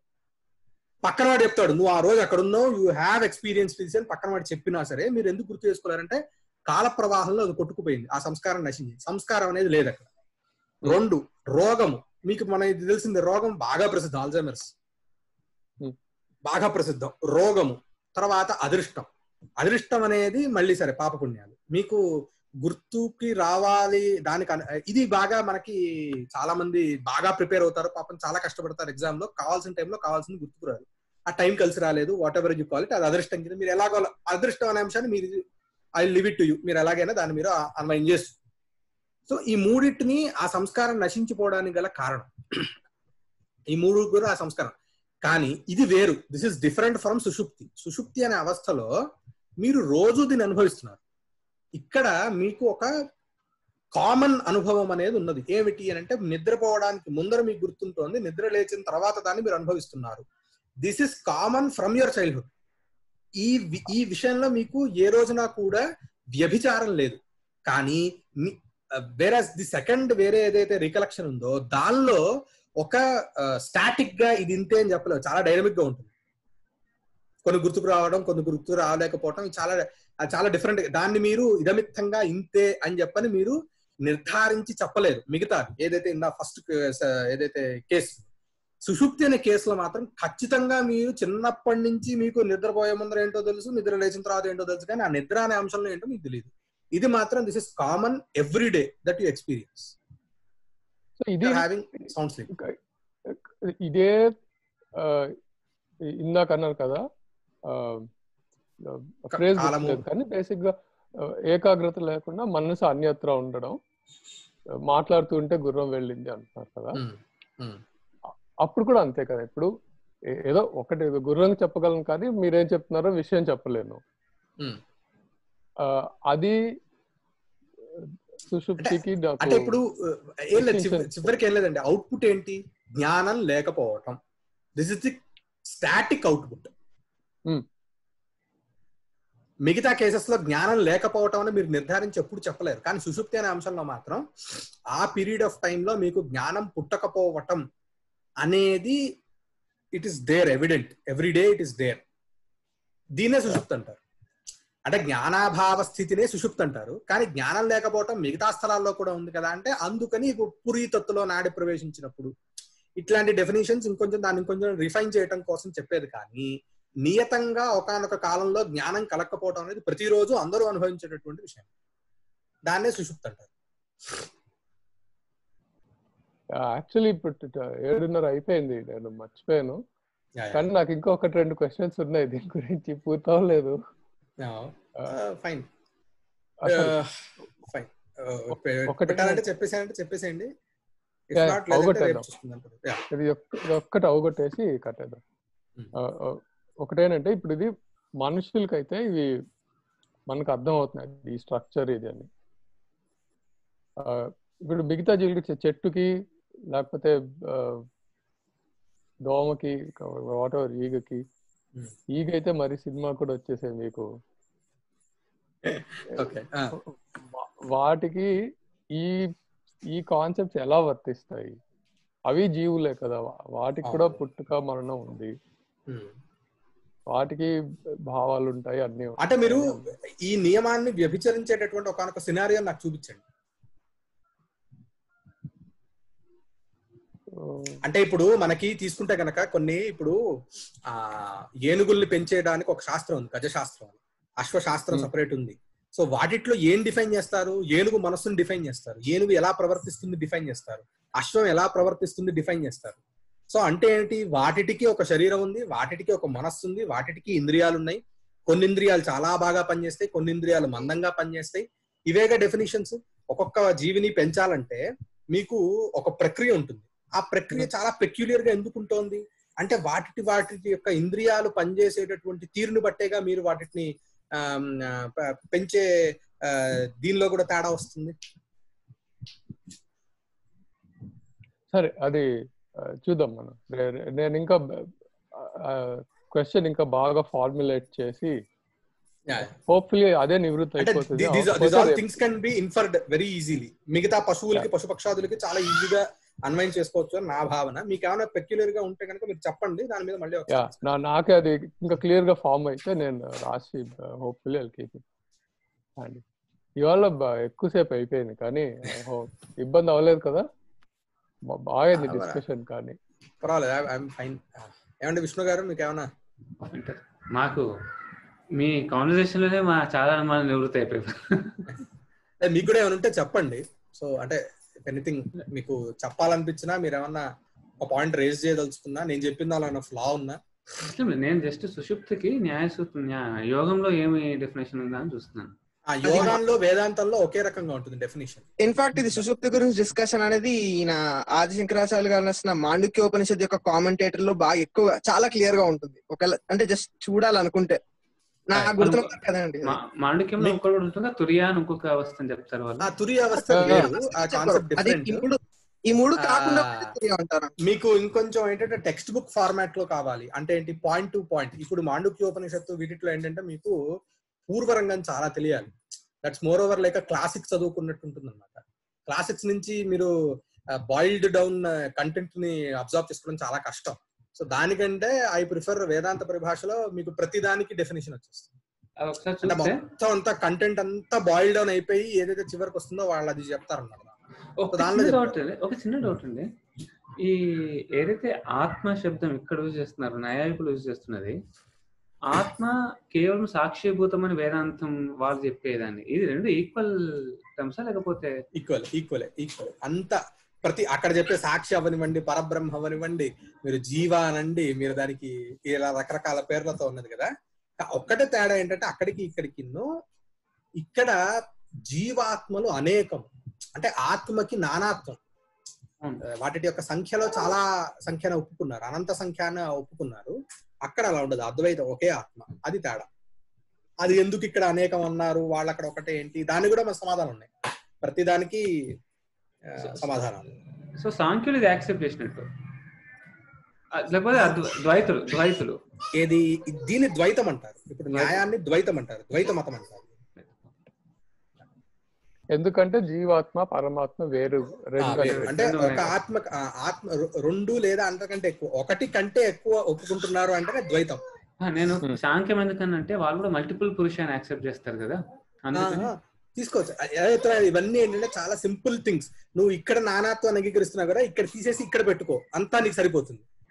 చాలా సింపుల్ లాజిక్ ఉంటుంది. అందుకనే దీన్ని స్టెప్పింగ్ స్టోన్ అంటారు. అన్ని శాస్త్రాలకి న్యాయశాస్త్రానికి స్టెప్పింగ్ స్టోన్ ఎందుకంటారంటే దీనిలో మీరు బేసిక్ గా అన్నిటిని మీరు డెఫినేషన్స్ వీటిలో బాగా ఎక్స్పీరియన్స్ అయిపోయిన తర్వాత దీనిలో కొన్ని ఎక్కడైతే కాంట్రడిక్షన్స్ వస్తాయో దాన్ని యాక్చువల్ ఎలా ఉంటుందంటే ఏదో ఆ దుప్పటి ఇక్కడ కాదరా, ఈ పొరుపు మీద కాదరా, ఈ దుప్పటి తీసుకెళ్ళి ఆ పొరుపు మీద వేరా అన్నట్టు ఉంటుంది అనమాట. ఇది తీసుకెళ్ళి అక్కడ వేయి, మిగతా అంతా నువ్వు సమన్వయం చేసుకో, ఆ శాస్త్రంలో చెప్పిన ప్రాసెస్ ని సమన్వయం చేసుకో, మొత్తం అంతా ఒకటే. చాలా ఈజీగా లాజికల్ గా వెళ్ళిపోతుంది అన్నమాట ముందర, అంతే. కానీ ఇంకొకటి ఏంటంటే మనం ఇప్పుడు చదివేది న్యాయ వైశేషిక కలిపింది. ఆ రెండు బై దెమ్సెల్వ్స్ లో కొంచెం డిస్టింక్షన్ ఉంటుంది కదా, చాలా మినిమల్ గా. యాక్చువల్ ఏంటంటే న్యాయ వైశేషికాల్లో ముఖ్యంగా తేడా ఏంటంటే వైశేషిక శాస్త్రంలోనేమో ప్రత్యక్ష ఖండ అంటే ఇప్పుడు ఇంద్రియాలు, విషయాలు, వీటి గురించి ఎక్కువ నిరూపణ ఉంటుంది. అనుమానము, ఉపమానము, శబ్దము, శబ్దం ఉండదు వాళ్ళకి అసలు. అనుమానము అంటే ఇన్ఫరెన్స్ మీద, వీటి మీద పెద్దగా వాళ్ళు పెద్ద విచారాలు ఉండవు. న్యాయంలోకి వచ్చేసరికి అనుమానం చాలా ముఖ్యంగా తీసుకొని ఇన్ఫరెన్స్ అనే దాన్ని తీసుకొని ఇన్ఫరెన్స్, దానికి కావాల్సిన లాజిక్స్ సబ్స్టాన్షియేట్ చేసేటటువంటివి అవి వాటి గురించి ఎక్కువ, ప్రత్యక్ష గురించి చాలా తక్కువ అని ఉంటుంది అన్నమాట. అందుకని రెండింటిని కలిపి ఇప్పుడు చదువుకోవటం అనేది ప్రథగా మారింది. సరే రేపు కలుద్దాం మళ్ళీ. ఓకే 6:30 రేపు. ఓకే బేసిక్ గా ఇది 10వ ఇచ్చేదన రేపు చేద్దాంలేండి, ఇప్పటికి టైం అయిపోయింది.